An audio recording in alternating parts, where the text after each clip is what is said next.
মানুষ মরে গেলে এই ডেড বডিটা কি হয়? পচে যায়, গলে যায়, মাটির সাথে মিশে যায়। তাই বলে আপনি ডেড বডির সাথে যাচ্ছে তাই করতে পারবেন না। পারবেন? কেউ যদি অন্যায় করে তাকে যদি আপনি শাস্তির আওতায় আনেন, যা মনে চায় করতে পারবেন না। তারা আগুন দিয়ে পোড়াতে পারবেন না, নাক কাটতে পারবেন না, কান কাটতে পারবেন না, অঙ্গ বিকৃতি করতে পারবেন না। কারণ মানব জাতির মর্যাদা স্বয়ং দিয়েছে কে? ডেড বডি পচে যাবে, গলে যাবে। তারপর ইসলাম বলে না, খবরদার, এই মরা লাশটারও একটা মর্যাদা আছে না নাই? ইসলাম বলে এই লাশটা গলে যাবে, পচে যাবে, কিন্তু এটার অমর্যাদা করো না। কর্পূর দিয়ে, খেজুর পাতা দিয়ে, এটাকে ওয়ার্ম ওয়াটার দিয়ে, গরম পানি দিয়ে ধৌত করো। সাদা শুভ্র ধবধবে কাপড় দিয়ে লাশটাকে তুমি কাভার করো। তারপরে খাটিয়ার মধ্যে লাশটাকে রেখে বিশাল একটা প্রোগ্রাম করো, একটা ফিউনারাল প্রোগ্রাম করো। ওই প্রোগ্রামের ডানে বায়ে পেছনে লাশটারে রাখলে হবে না, প্রোগ্রামের একেবারে সামনটাতে তুমি লাশটাকে রাখো। সুবহানাল্লাহ। একটা ফিউনারাল প্রোগ্রাম করতে হবে, তাকে শেষ বিদায় জানাতে হবে, যেটাকে আমরা জানাজা বলি। কি বলি? জানাজা মানে মাইয়েতের জন্য দোয়া, তার জন্য দোয়া করা হয়। তাকে একটা সিস্টেমেটিক অর্ডারে কবরে রাখা হয়, সুন্দরভাবে সেটাকে কবরস্থ করা হয়, মাটি দেয়া হয়, পানি দেয়া হয়। তার মানে মরে গেল মানুষের সম্মান বাড়ায় দিয়েছে কে? এজন্য আল্লাহ বললেন ওয়ালাকাদ কাররামনা বানি আদম, বনি আদমের সম্মান মর্যাদা আমি আল্লাহ বাড়িয়ে দিয়েছি। মানুষের সম্মানে তুমি কখনো আঘাত করো না, ঠিক কিনা? তাহলে ভাই, প্রথম মেসেজ হচ্ছে, the first and foremost message tonight to the people of Jashore. Allah বলেন, I have dignified the status of son of Adam. আমি বনি আদম সবার মর্যাদা বাড়িয়ে দিয়েছি, হোক আস্তিক নাস্তিক, হোক কাফের কিংবা মুশরিক, তার মর্যাদা বাড়াই দিছে কে? যখন বন্যা হয় আমরা ত্রাণ নিয়ে যাই, আমরা শুধু মুসলমানদেরকে ত্রাণ দেই নাকি? হ্যাঁ, আমরা মুসলমান কেউ দেই, অমুসলমান কেউ দেই, হিন্দু কেউ দেই, বৌদ্ধ কেউ দেই। যেখানেই মানবতা বিপন্ন সেখানে ইসলামের হেল্পিং হ্যান্ড আছে না নাই? সুবহানাল্লাহ। কি দিন আমরা পেয়েছি, কি বিধান আমরা পেয়েছি। ওয়ালাকাদ কাররামনা বানি আদম, আমি বনি আদমকে সম্মানিত করেছি। এরপর আল্লাহ বললেন ওয়া হামালনাহুম ফিল বাররি ওয়াল বাহর, মানুষকে স্থলে এবং সমুদ্রে চলাচলের বাহন আমি দিয়েছি। স্থলে কিভাবে চলবে, জলে কিভাবে চলবে, এই বাহনের ব্যবস্থা করেছে কে? এই জেনজি, এই স্যামড়া, ইরাম করতেছো কিসের জন্য? হ্যাঁ, ইরাম করলে চলবি? হ্যাঁ, বস বস বস বস। আওয়াজ করতেছো কেন? দিবা না, কথা বলতে দিবা না আমাকে? তো এইটা বুঝি তোমাদের ভালোবাসার নমুনা? তোমাদের ভালোবাসার কারণে যদি আমি কোথাও দাঁড়াতেই না পারি, কোথাও বসতে না পারি, কোথাও দুটা কথা বলতে না পারি, এই ভালোবাসা দিয়ে কি হবে আমার? বরং ঘামতে ঘামতে ঘর্মাক্ত হব, রক্তাক্ত হব। কিন্তু সেন্ট্রাল থেকে, সেন্ট্রালি যে ইনস্ট্রাকশন আসবে, সেই ইনস্ট্রাকশনের এক চুল আমরা ডানে বায়ে যাব না। এইটা গণজাগরণের জন্য এইটা দরকার, ইসলামী বিপ্লবের জন্য এইটা দরকার। তো আধা ঘন্টা ধরে যদি তোমাদেরকে থামানোই না যায়, এই লস্কর দিয়ে আমি কি করব?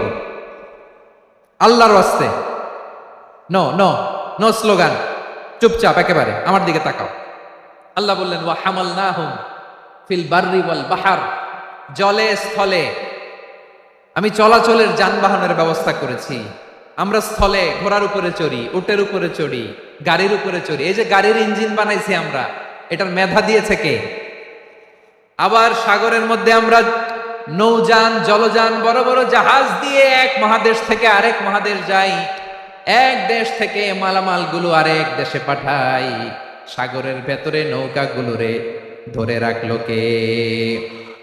ওয়াল ফুলকিল্লাতি তাজরি ফিল বাহরি বিমা ইয়ানফাউন নাস, মানুষের উপকার আছে এরকম সরঞ্জামাদি নিয়ে সাগরের উপরে বিশাল বিশাল জলযানগুলো চলে। এগুলো ডুবে যায় না, কাত হয়ে যায় না, পড়ে যায় না।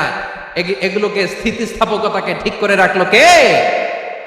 আপনারা জাহাজ দেখেছেন? জাহাজ, হ্যাঁ, বাড়ি চট্টগ্রাম হইলে দেখতে পারতেন। দেখছেন?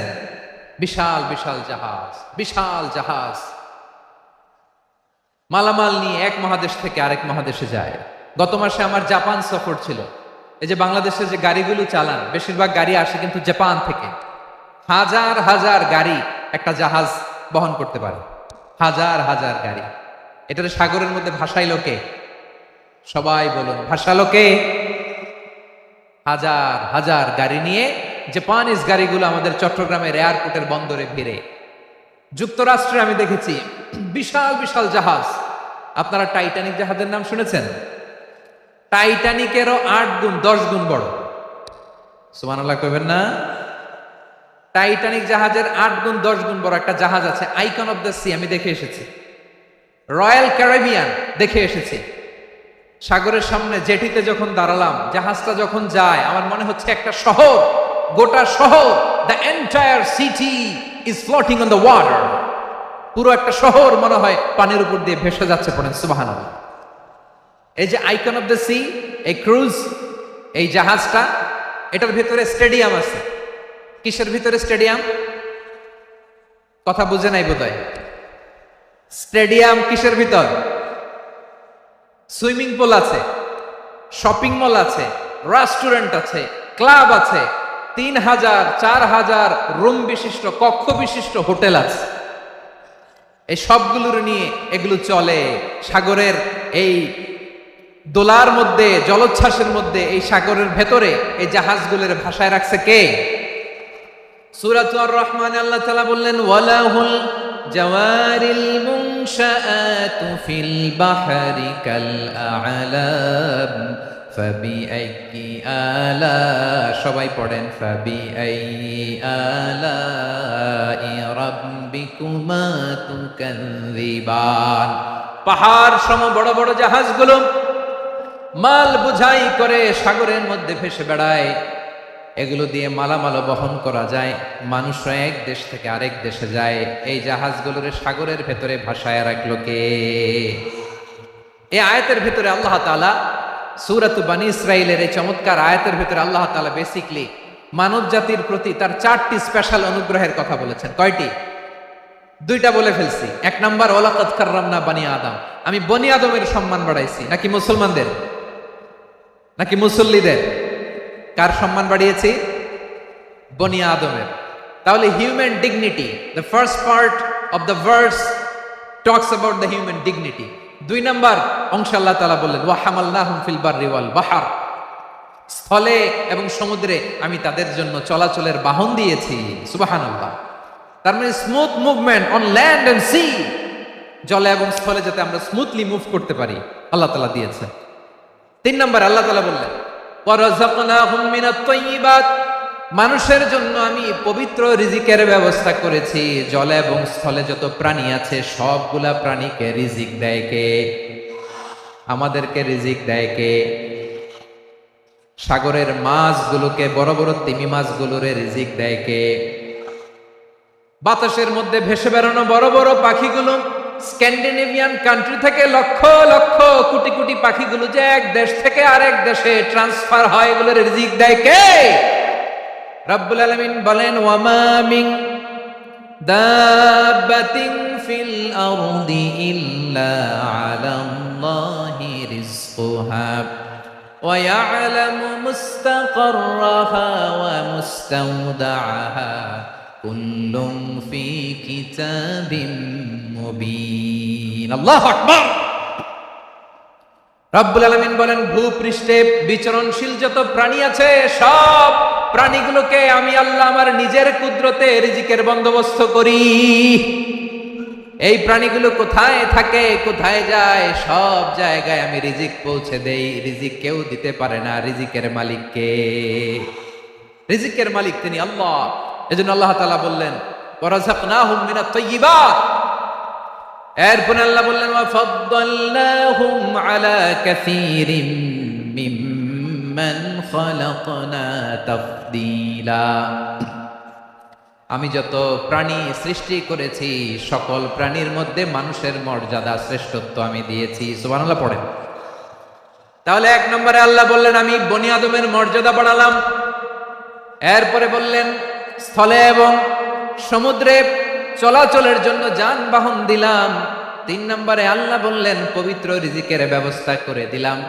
এরপরে আল্লাহ বললেন, যত প্রাণী আছে, সৃষ্টি আছে, সবগুলার উপরে আমি মানুষকে শ্রেষ্ঠত্ব দিলাম। সুবহানাল্লাহ। তাহলে সবচেয়ে বেশি শ্রেষ্ঠত্ব মানুষের। কার? মানুষের। শুধু তাই নয় প্রিয় ভাইরা, আকাশ এবং জমিনে যা কিছু আছে সবকিছু মানুষের জন্য, মানুষের কল্যাণে, মানুষের প্রয়োজনে, মানুষের বশীভূত করে সৃষ্টি করেছেন কে? রব্বুল আলামিন বলেন, হুয়াল্লাযী খালাকা লাকুম মা ফিল আরদি জামিআ। এই জমিনের মধ্যে যা কিছু আমি আল্লাহ সৃষ্টি করেছি সব কিছু আমি মানুষের জন্য সৃষ্টি করেছি। পড়েন সুবহানাল্লাহ। হুয়াল্লাযী খালাকা লাকুম মা ফিল আরদি জামিআ, যা আছে সব আমাদের জন্য, সব আমাদেরকে সার্ভিস দেওয়ার জন্য, আমাদের উপকারের জন্য, আমাদের কল্যাণের জন্য। আওয়াজ করে সবাই পড়ুন আল্লাহু আকবার। অন্য আয়াতে আল্লাহ বললেন, ওয়াসাখখারা লাকুম মা ফিস সামাওয়াতি ওয়া মা ফিল আরদি জামিআন মিন ইন্না ফি যালিকা লাআয়াতিন লিকাউমিন ইয়াতাফাক্কারুন।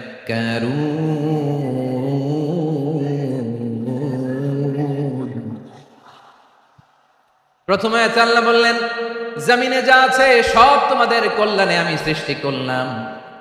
এরপরে আল্লাহ বললেন, আকাশেও যা আছে সব তোমাদের জন্য সৃষ্টি করলাম, তোমাদের অনুগত বানিয়ে দিলাম। পড়েন সুবহানাল্লাহ। মানুষের কি ব্রেইন দেখেন, মানুষ জমিন ছেড়ে আকাশে চলে যায়। পাখি দেখে মানুষের শখ হলো, পাখি যেহেতু উঠতে পারে আমরাও পারবো। অরবিল রাইট, উইলবার রাইট, দুই ভাই মিলে আঁকাঝোঁকা করতে করতে করতে করতে প্লেন বানায় ফেললো। কোন সুবহানাল্লাহ।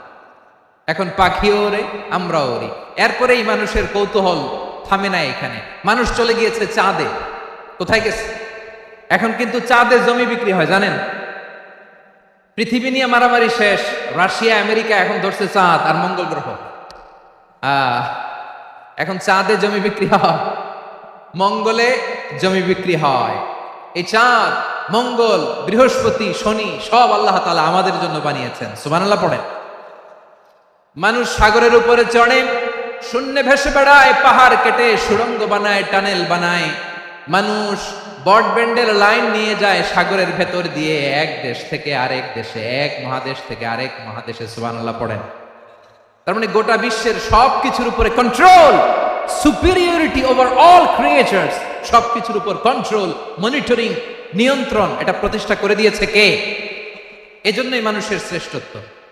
ওয়ালাকাদ কাররামনা বানি আদম, আমি বনি আদমের সম্মান বাড়িয়েছি, মর্যাদা আমি বাড়িয়ে দিয়েছি। এই কারণে, কারণ মানুষ সবকিছুর উপর নিয়ন্ত্রণ নিতে পারে। মানুষকে নিয়ে এই কোরআনের সব আলোচনা, মানুষকে নিয়ে এই কোরআনের সব। তাই কোরআনের কেন্দ্রীয় আলোচ্য বিষয় হচ্ছে মানুষ। কোরআনের কেন্দ্রীয় আলোচ্য বিষয় কি? যশোরের ভাইয়েরা বুঝে থাকলে সবাই বলবেন, কোরআনের কেন্দ্রীয় আলোচ্য বিষয় কি? এই যে আমি মূল আলোচনায় যাচ্ছি এখন। কেন মানুষ কোরআনের কেন্দ্রীয় আলোচ্য বিষয়? যশোর আওয়াজ করে বলো, কোরআনের কেন্দ্রীয় আলোচ্য বিষয় কি? মানুষ। এই মানুষ কোরআনের কেন্দ্রীয় আলোচ্য বিষয়। মানুষকে আল্লাহ স্বাধীনতা দিয়েছেন। ফামান শাআ ফালইউমিন ওয়া মান শাআ ফালইয়াকফুর। চাইলে মুমিন হতে পারো, চাইলে কাফের হতে পারো, তোমার ইচ্ছা। তবে জেনে রাখো, মুমিন হলে পাবা জান্নাত, কাফির হলে পাবা জাহান্নাম। নাও দ্য ডিসিশন ইজ ইয়ার্স। সিদ্ধান্ত তোমার, জান্নাতে যাবা না জাহান্নামে যাবা। যশোরের ভাইয়ের আওয়াজ করে বলুন, কই যেতে চান, জান্নাতে না জাহান্নামে? ডান দিকে না বাম দিকে? ডানপন্থী না বামপন্থী? চিল্লা চিল্লি না চুপচাপ? চুপচাপ কয়ে আবার চিল্লাচিল্লি শুরু করে দিচ্ছে। মাশাআল্লাহ, গুরুত্বপূর্ণ কথা বাকি আছে, আমাকে সহযোগিতা করতে হবে। মাশাআল্লাহ, এই তো ঠান্ডা হয়েছে। হ্যাঁ ঠিক আছে, ঠিক আছে, ঠিক আছে। মানুষকে আল্লাহ এত স্বাধীনতা দিয়েছেন, মানুষ চাইলে অনেক ভালো হইতে পারে। ভালোর রাস্তাও খোলা, খারাপ হওয়ার রাস্তাও খোলা। ভালো হইলে মানুষ অনেক ভালো, খারাপ হইলে অনেক খারাপ।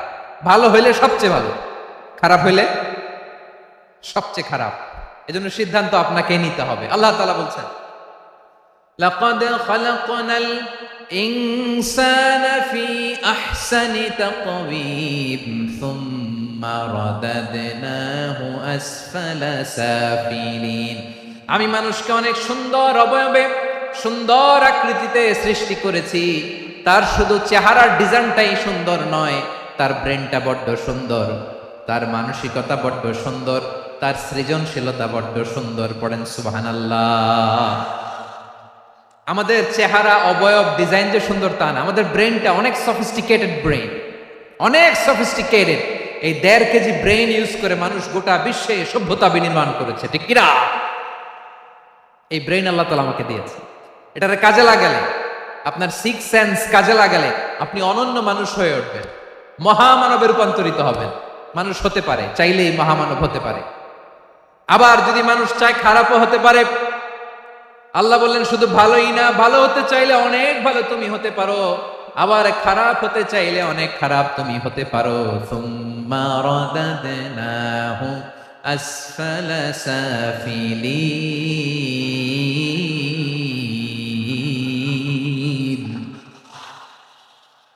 খারাপ হলে একেবারে খারাপ হতে পারো, নিকৃষ্ট হলে একেবারে নিকৃষ্ট হতে পারো, ভালো হলেও ভালো হতে পারো। কোন সুবহানাল্লাহ।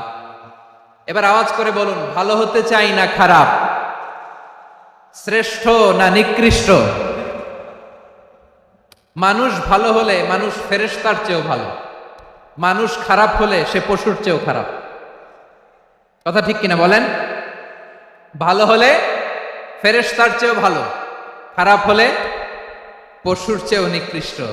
তার মানে শ্রেষ্ঠত্বে মানুষ, শ্রেষ্ঠত্বে ফেরেশতাকে হার মানায়, আর অধপতনে শ্রেষ্ঠত্বে ফেরেশতাকে ছাড়িয়ে যায়, আর অধপতনে পশুকেও হার মানায়।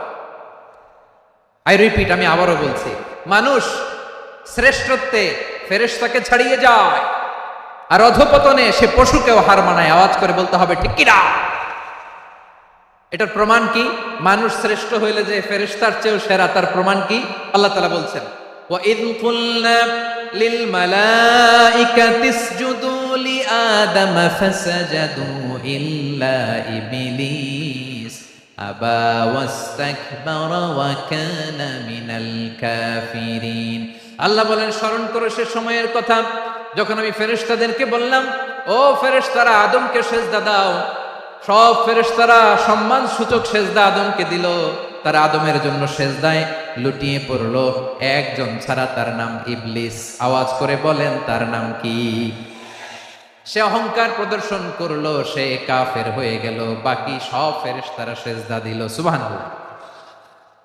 আবার আদম আলাইহিস সালামকে আল্লাহ জিজ্ঞেস করলেন, সব বলে দিল উত্তর, কিন্তু ফেরেশতাদেরকে একই প্রশ্ন জিজ্ঞেস করলেন, তারা উত্তর করতে পারে নাই।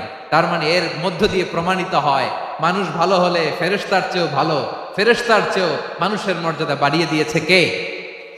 সব নূরের ফেরেশতা যখন মাটির আদমকে সেজদা দেয়, এটা প্রমাণ করে ফেরেশতার চেয়েও মানুষের মর্যাদা বাড়িয়ে দিয়েছে কে? তুমি মাটির আদমকে প্রথম সৃষ্টি করিয়া ঘোষণা করিয়া দিলে শ্রেষ্ঠ বলিয়া, তাই তো নূরের ফেরেশতা করে আদমকে সেজদা। ঠিক কিনা বলেন? তাই তো নূরের ফেরেশতা করে আদমকে সেজদা, সবার চেয়ে সম্মান দিলে মাটির আদমকে। আল্লাহু আল্লাহু তুমি জাল্লে জালালুহু, শেষ করা তো যায় না গে তোমার গুণগান। পড়েন না? পড়েন। আল্লাহু আল্লাহু তুমি জাল্লে জালালুহু, শেষ করা তো যায় না গে তোমার গুণগান। আল্লাহু আল্লাহু আল্লাহু আকবার। আদমের মর্যাদা বেশি, মানুষের মর্যাদা বেশি, মানুষ শ্রেষ্ঠ, তার প্রমাণ নূরের ফেরেশতা মাটির আদমকে সেজদা করে। আওয়াজ করে বলেন ঠিক কিনা? তাহলে মানুষ ভালো হলে ফেরেশতার চেয়ে ভালো, আবার মানুষ যদি খারাপ হয় সে পশুর চেয়েও খারাপ, অধপতনে পশুত্বকে হার মানায়। তার প্রমাণ, তার প্রমাণ কি? তার প্রমাণ হচ্ছে, যশোরের ভাইরা দেখবেন পত্রিকায় নিউজ পেপারে মাঝে মাঝে এরকম দেখা যায়, এক মানুষ আরেক মানুষকে হত্যা করে 20 টুকরা করে বস্তার ভেতরে ভরেছে। আপনারা এই নিউজ পড়েন নাই না? দেখেন নাই? দেখছেন? মানুষ মানুষকে হত্যা করে কয় টুকরা? জোরে বলেন। এখানেই ক্ষান্ত হয় না, আবার কোথায় ভরছে? বস্তার ভেতরে। আচ্ছা, বুঝে থাকলে আওয়াজ করে বলেন, কোনদিন শুনছেন একটা হাতি আর একটা হাতিকে হত্যা করে 20 টুকরা করছে, এরপরে বস্তার ভিতরে ভরছে? হয়েছে? তাহলে দেখেন, মানুষ যদি খারাপ হয় সে পশুকেও হার মানায়। চিল্লায় বলো ঠিক কিনা? এমনও দুশ্চরিত্র মানুষ আছে যার বদ নজর থেকে যার নজর থেকে 6 মাসের ছোট্ট মেয়ে থেকে শুরু করে 80 বছরের বৃদ্ধারাও নিরাপদ নয়। পশুকেও হার মানে। মানুষ মানুষের ঘর জ্বালিয়ে পুড়ে মেসাকার করে দেয়, জনপদের পর জনপদ জ্বালায় দেয়, এরকম আছে না নাই? বোমা মেরে শহরগুলো উড়িয়ে দেয়। এই যে ইসরায়েল গাজার মধ্যে যে অ্যাটাক করেছে, এরা মসজিদ মানে নাই, মসজিদে বম ফেলেছে। এরা খ্রিস্টানদের চার্চ গির্জা মানে নাই, গির্জায় বম ফেলেছে। পৃথিবীর ইতিহাসে never happened in the history of the world that someone bombed on a hospital, on a ICU center. এমন হাসপাতাল যেখানে আইসিইউর রোগীরা আছে, ওই হাসপাতালের উপরও ইসরায়েলি সৈনিকেরা বোমা মেরেছে। জোরে বলেন ঠিক কিনা? এরা মানুষ? আওয়াজ করে বলেন, এরা মানুষ না। প্রিয় ভাইয়েরা, চোখ কান নাক মুখ থাকলেই মানুষ না। যা সামনে দেখেন এগুলো সব মানুষ না, এগুলো জনসংখ্যা। এগুলো কি? সবাই বলুন, এগুলো কি? বাড়ছে জনসংখ্যা, কমছে মানুষ। বাড়ছে জনসংখ্যা, কমছে। এই দুনিয়া এখন তো আর সেই দুনিয়া নাই, মানুষ নামের মানুষ আছে, দুনিয়া বোঝায়। সেই মানুষের ভিড়ে আমার আসল মানুষ নাই। ঠিক কিনা? আসল মানুষের বড্ড অভাব, আসল মানুষের বড্ড অভাব। আমার ভাইয়েরা, মানুষ খারাপ হলে পশুকেও হার মানায়। মানুষে মানুষের পার্থক্য আছে। নাক কান চোখ মুখ থাকলেই মানুষ নয়। বাড়ছে জনসংখ্যা, কমছে মানুষ। চিল্লায় বলো ঠিক কিনা? তাহলে আমরা বুঝলাম মানুষ ভালো হলে অনেক ভালো, খারাপ হলে অনেক খারাপ। ও আমার কলিজার টুকরা যশোরের ভাইয়েরা, আসুন না 3 দিন ব্যাপী এই তাফসিরুল কোরআনের ঐতিহাসিক প্রোগ্রাম থেকে আমরা সিদ্ধান্ত নেই, আমরা ভালো মানুষ হব নাকি খারাপ মানুষ হব। কলিজা থেকে, প্রাণ থেকে আওয়াজ করে সবাই বলুন, ভালো মানুষ নাকি খারাপ মানুষ? ভালো মানুষ হইতে। ভালো মানুষ যারা জগৎটাকে এনলাইটেন করবে, যারা এনলাইটেন করবে, যারা সত্যের বীর সেনানী হয়ে দাঁড়াবে, যারা সত্যের পক্ষে কথা বলবে, যারা জালিমের মসনদকে ভেঙে খান খান করে দেবে। এরকম হওয়ার দরকার আছে না নাই? এরকম ভালো মানুষ আমরা হতে চাই কি চাই না? মানুষকে যত্ন নিলে মানুষ যে কত ভালো হয় আপনি কল্পনাও করতে পারবেন না। এই যে আপনাদের যশোরে যে ভালো ছেলেগুলো আছে, যে ভালো তরুণগুলো আছে, যে যুবকগুলো আছে, যে ভালো আলেমরা আছে, ভালো নেতারা আছে, সবাই যদি তাদের মতো হতো, পুরো যশোরটা একটা জান্নাতের টুকরা হয়ে যেত। আওয়াজ করে বলেন ঠিক কিনা? মানুষকে নার্চারিং করলে, মানুষকে পলিশ করলে, মানুষকে গ্রুমিং করলে, মানুষকে সঠিক তারবিয়া দিলে মানুষ অনন্য হয়ে ওঠে। প্রতিটি মানুষ অনন্য। আমি অনন্য, আপনি অনন্য, আমরা সবাই অনন্য। সুবহানাল্লাহ বলেন। মানুষকে আল্লাহ তাআলা দিয়েছেন অসীম ক্ষমতা, অসীম ক্ষমতা। সুবহানাল্লাহ। একটা মানুষ পারে না এমন কিছু নাই, একটা মানুষ পারে না এমন কিছু নাই। বিশ্বাস করতে হবে, মানুষ যা কল্পনা করতে পারে ওইটা মানুষ করে দেখাতে পারে। যশোরের ভাইয়ের, আই রিপিট, আমি আবারও বলছি, এই চিলাচিলি করলে আমার এই গুরুত্বপূর্ণ কথা তোমরা মিস করবা, মিস করবা। কপাল পড়া হয় না, আওয়াজ করে কপাল পড়া হবে না। আমার দিকে তাকাও। মানুষ, মানুষ যা কল্পনা করতে পারে সেটা মানুষ করে দেখাতে পারে। তুমি তোমার কল্পনার রাজ্যকে সাজাও, তোমাকে হারাতে পারে এমন কোন শক্তি আল্লাহর জমিনে না। তোমার কি শক্তি, কি সম্ভাবনা তুমি জানোই না মিয়া। তুমি এদিকে তাকাও কেন? তোমার রাস্তা তো ওই দূরে। তুমি কোথায় যাবে, আল্লাহ তোমার টেনে কোথায় নিয়ে যাবে তুমি কিছুই জানো না। Plan big, dream big. কল্পনার শক্তিকে বড় করো। মানুষ যা কল্পনা করতে পারে মানুষ তা করে দেখাতে পারে। মানুষের কাছে অসাধ্য কিছু নাই মৃত্যু ছাড়া, এক্সেপ্ট ডেথ। মৃত্যু ছাড়া মানুষ সবকিছুকে জয় করতে পারে। মৃত্যু ছাড়া যে কোনো অসাধ্যকে সাধন করার ক্ষমতা মানুষকে দিয়ে দিয়েছে কে? হারার জন্য তোমার জন্মই হয় নাই, তোমার জন্ম হয়েছে জিতার জন্য, বিজয়ের জন্য তোমার জন্ম। মানুষের শুরুটাই হয় বিজয় দিয়ে, যশোর, আওয়াজ করে বলো, মানুষের শুরু হয় কি দিয়ে? আমরা যখন আমার পিতার পৃষ্ঠদেশে ছিলাম, পিতার পৃষ্ঠদেশ থেকে শুক্রাণু যখন মায়ের গর্ভদেশে যেয়ে পড়ে, কতটা শুক্রাণু ভ্রমণ শুরু করে জানো? 20 কোটি শুক্রাণু। একবার সিমেন আউট হলে সেখানে 20 কোটি শুক্রাণু থাকে, ভ্রমণ শুরু করে। ওই 20 কোটি শুক্রাণুর মধ্যে থেকে তুমি আমি আজকে এক বিকশিত শুক্রাণু মানব রূপে পৃথিবীতে এসেছে। সুবহানাল্লাহ। ওই 20 কোটি শুক্রাণুর প্রতিযোগিতায় সবাইরে পেছনে ফেলে সেদিন আমি সফল হয়েছিলাম, সেদিন আমি বিজয়ী হয়েছিলাম। সেদিন আমি এত ছোট ছিলাম, মাইক্রোস্কোপ দিয়েও আমার অস্তিত্ব টের পাওয়া যায় না। আমি এত তুচ্ছ ছিলাম, নগণ্য ছিলাম। আমার কান ছিল না, আমার চোখ ছিল না, আমার হাত ছিল না, আমার জন্য রিকমেন্ডেশন করার মতো মামু ছিল না, খালা ছিল না, কেউ ছিল না। তারপরেও ওই প্রতিযোগিতায়, ওই কম্পিটিশনে যখন আমারে কেউ হারাতে পারে নাই, আল্লাহর জমিনেও আমারে কেউ হারাতে পারে না। হারার জন্য তোমার জন্মই হয় নাই, তুমি আসছোই জিতার জন্য। সুবহানাল্লাহ। বিশ্বনবী বলেন, আন্নাসু মাআদিন কামাআদিনি যাহাবি ওয়াল ফিদ্দা খিয়ারুহুম ফিল জাহিলিয়াতি খিয়ারুহুম ফিল ইসলাম। Peoples are like mines of gold and silver. সোনার খনি, রূপার খনি, এর চেয়ে বড় খনি হচ্ছে এই মানব সম্পদের খনি। আওয়াজ করে বলেন আল্লাহু আকবার। আল্লাহ তাআলা এই সম্পদ আমাদেরকে দিয়েছে। বিশ্বনবী বলেন, মানুষ হচ্ছে খনির মতো। খিয়ারুহুম ফিল জাহিলিয়াতি খিয়ারুহুম ফিল ইসলাম। জাহিলি যুগে যারা সেরা, ইসলামেও তারা সেরা। ইদা ফাকুহু, যদি তারা বুঝবান হয় তাহলে তাদেরকে সেরা বানায় দিবে কে?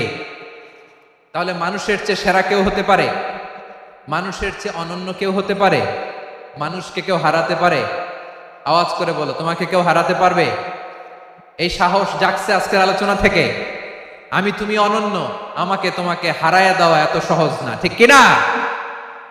একটা কথা জীবনের সাথে সেট করে নিতে হবে, আমি জিতি নয় শিখি, আমি কখনো হারি না। জীবনের সাথে সেট করে নাও, জেনজি অফ যশোর, আমি কখনো হারি না, আমি হয় জিতি নয় শিখি। চিল্লায় বলো ঠিক কিনা?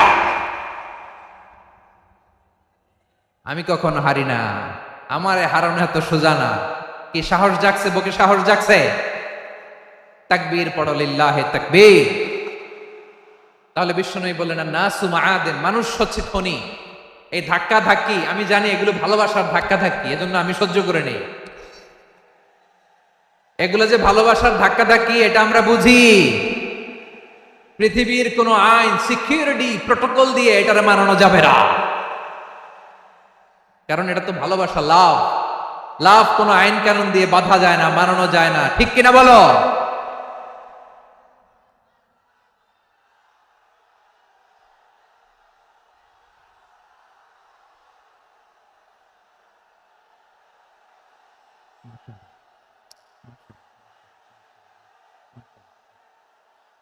ঠিক আছে, বসুন বসুন বসুন। আল নাসু মাআদিন, মানুষ হচ্ছে খনি। এই খনির যত্ন নিতে হবে। আমার মা বাবা যারা এসেছেন, আপনার ছেলে মেয়ের যত্ন নেন। আপনার ছেলের মধ্যে যে কি পটেনশিয়াল আপনি জানেন না। আপনার এই ছোট্ট অবুজ ছেলেটাই আগামী দিনের শায়েখ আহমদুল্লাহ হবে। আপনার হেফজখানায় পড়া ওই ছোট্ট ছেলেটাই আগামী দিনের আল্লামা মামুনুল হক হবে। আপনার ওই ছেলেটা আমির হামজা হবে, আব্দুল হাই সাইফুল্লাহ হবে।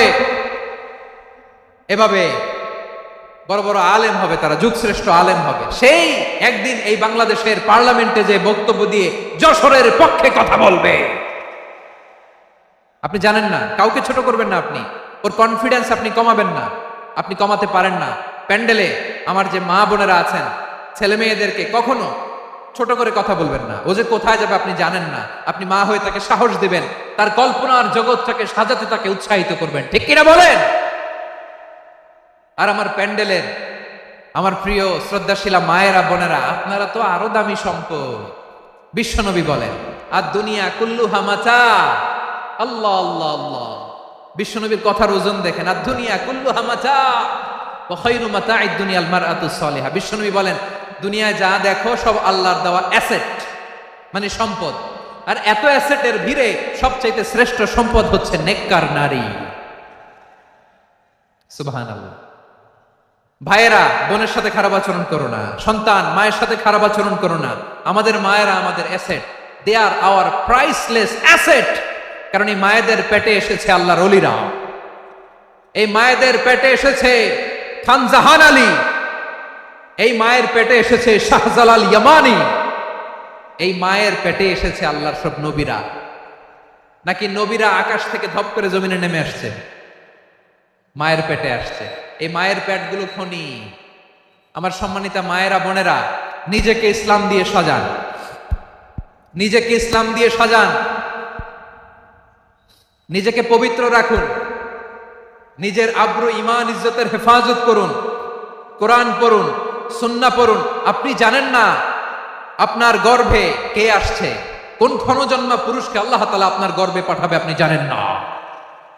মায়েরা নিজেদেরকে পবিত্র রাখুন, ইসলাম চর্চা করুন, কোরআন চর্চা করুন, নৈতিকতা দিয়ে নিজেকে সাজান। যশোরের জেনজি, নিজেদেরকে প্রস্তুত রাখো আগামীর বাংলাদেশের জন্য। নৈতিকতা, মোরালিটি, ভ্যালিউজ দিয়ে নিজেকে সাজাও, ইসলাম দিয়ে নিজেকে সাজাও। কারণ আগামীর বাংলাদেশ ইসলামের বাংলাদেশ। বাংলাদেশের আসল পরিচয় ইসলাম। বাংলাদেশের আসল পরিচয় কি? সবাই বলে না। বাংলাদেশের আসল পরিচয় কি? এই ইসলাম নিয়ে আমরা সংসদ ভবন সাজাবো, রাজি আছি না নাই? শেকড় ভুলে যাওয়া যাবে না। আমরা ধাপে ধাপে শারিয়া আইনের দিকে যাব ইনশাআল্লাহ, কিন্তু জঙ্গিবাদ দিয়ে নয়, কট্টরপন্থা দিয়ে নয়। আমরা ইন্টেলেকচুয়ালি, গ্রাজুয়ালি, ধাপে ধাপে শারিয়া আইনের দিকে মুখ করবো ইনশাআল্লাহ। বলো লিল্লাহি তাকবীর। এদেশের আসল পরিচয় সবাই বলে না, আওয়াজ করে। এদেশের আসল পরিচয়, এদেশে আজান শুনে সূর্য ওঠে শহর গ্রামে, এদেশে আজান শুনে সূর্য ডুবে সন্ধ্যা নামে, এদেশে সকল কাজে সবাই বলে বিসমিল্লাহ, এদেশে ভালো কিছু দেখে শুনে হাসি মুখে সবাই বলে মাশা আল্লাহ, সুবহানাল্লাহ সুবহানাল্লাহ সুবহানাল্লাহ সুবহানাল্লাহ সুবহানাল্লাহ সুবহানাল্লাহ সুবহানাল্লাহ সুবহানাল্লাহ। ও নবীন তরুণ, তোমার কিসের এত ভয়? জেনে রেখো বাংলাদেশের আসল পরিচয়। বাংলাদেশের আসল পরিচয় ইসলাম। আওয়াজ তুলে বলো, আসল পরিচয় কি? এদেশে পরস্পরে দেখা হলে দেয় সালাম, এদেশে আমজনতার হৃদয় জুড়ে পাক্কালাম। ঠিক কি না? এদেশে বিপদ এলে সর্বজনে সর্বক্ষণে দোয়া পড়ে ইন্না লিল্লাহ সুবহানাল্লাহ সুবহানাল্লাহ সুবহানাল্লাহ সুবহানাল্লাহ। এদেশে আজান শুনে সূর্য ওঠে শহর গ্রামে, এদেশে আজান শুনে সূর্য ডুবে সন্ধ্যা নামে, এদেশে সকল কাজে সবাই বলে বিসমিল্লাহ, এদেশে ভালো কিছু দেখে শুনে হাসি মুখে সবাই বলে মাশা আল্লাহ সুবহানাল্লাহ। আওয়াজ করে সুবহানাল্লাহ সুবহানাল্লাহ সুবহানাল্লাহ সুবহানাল্লাহ। সবাই একসাথে সুবহানাল্লাহ সুবহানাল্লাহ সুবহানাল্লাহ সুবহানাল্লাহ। এদেশের আসল পরিচয় কি? আওয়াজ করে বলতে ভয় লাগে। এদেশের আসল পরিচয় কি? ইসলাম দিয়ে আমাদের সংসদ ভবন চলুক, আমরা চাই কি চাই না? বঙ্গভবনে লা ইলাহা ইল্লাল্লাহর পতাকা উড়ুক, আমরা চাই কি চাই না? প্রতিটি জেলা অফিসে, ডিসি অফিসে লা ইলাহার পতাকা ঝুলুক, আমরা চাই কি চাই না? কারা কারা চাই হাত তুলে আল্লাহরে দেখায়।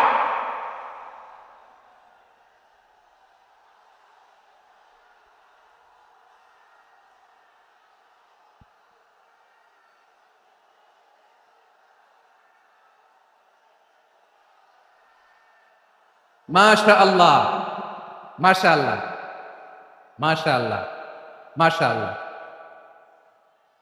যশোর, আওয়াজ করে বলো, ভালো মানুষ না খারাপ মানুষ? বুঝে বলছো তো? মানুষ ভালো হলে যে কত ভালো। এই মানুষকে যত্ন নিলে, মানুষকে মানুষ বানালে যে সে কি হতে পারে শুনবা? হ্যাঁ, নাকি মোনাজাত দিয়ে দিব? শুনবা? তাহলে থামতে হবে। থামো, আমি যখন বলবো থামো থামো, তাকবীরের সময় দিলে তাকবীর, থামো থামো। মানুষকে যত্ন নিলে, এই এদিকে এদিকে, ড্রোন নামায় ফেলো, হয়েছে, ড্রোনের ফুটেজ হয়ে গেছে, এবার ড্রোন নামায় ফেলো, আমার দিকে তাকাও। মানুষকে, তোমরা এদিক সেদিক তাকালে তো গুরুত্বপূর্ণ পয়েন্ট মিস হয়ে যাবে। এদিকে এদিকে, হ্যাঁ মাস, ঠিক আছে, এদিকে। মানুষকে যত্ন নিলে মানুষের মধ্যে যারা কি পটেনশিয়াল রেখেছে, আমি জাপানের দুইটা উদাহরণ দেই। জাপানের, এই এই এভাবে এভাবে হবে, হয় বসো নয় পেছনে, কথা নেই, কথা তো বলাই যাবে না, হারাম কথা বলা, আজকে একেবারে চুপ, আজকের জন্য হারাম করে দিছে আমি, এই কিছু সময়ের জন্য একেবারে নিষিদ্ধ। জাপানের দুইটা উদাহরণ দেই, খেয়াল করে একটু শুনেন, বুঝবেন। আল্লাহ, 2022 সালে জাপানের সাথে জার্মানির খেলা, ফিফা ওয়ার্ল্ড কাপ 2022, এক পক্ষে জাপান, আরেক পক্ষে কোন দেশ? কথা শোনে নাই। এক পক্ষে কোন দেশ, আরেক পক্ষে সবাই, এক পক্ষে আরেক পক্ষে।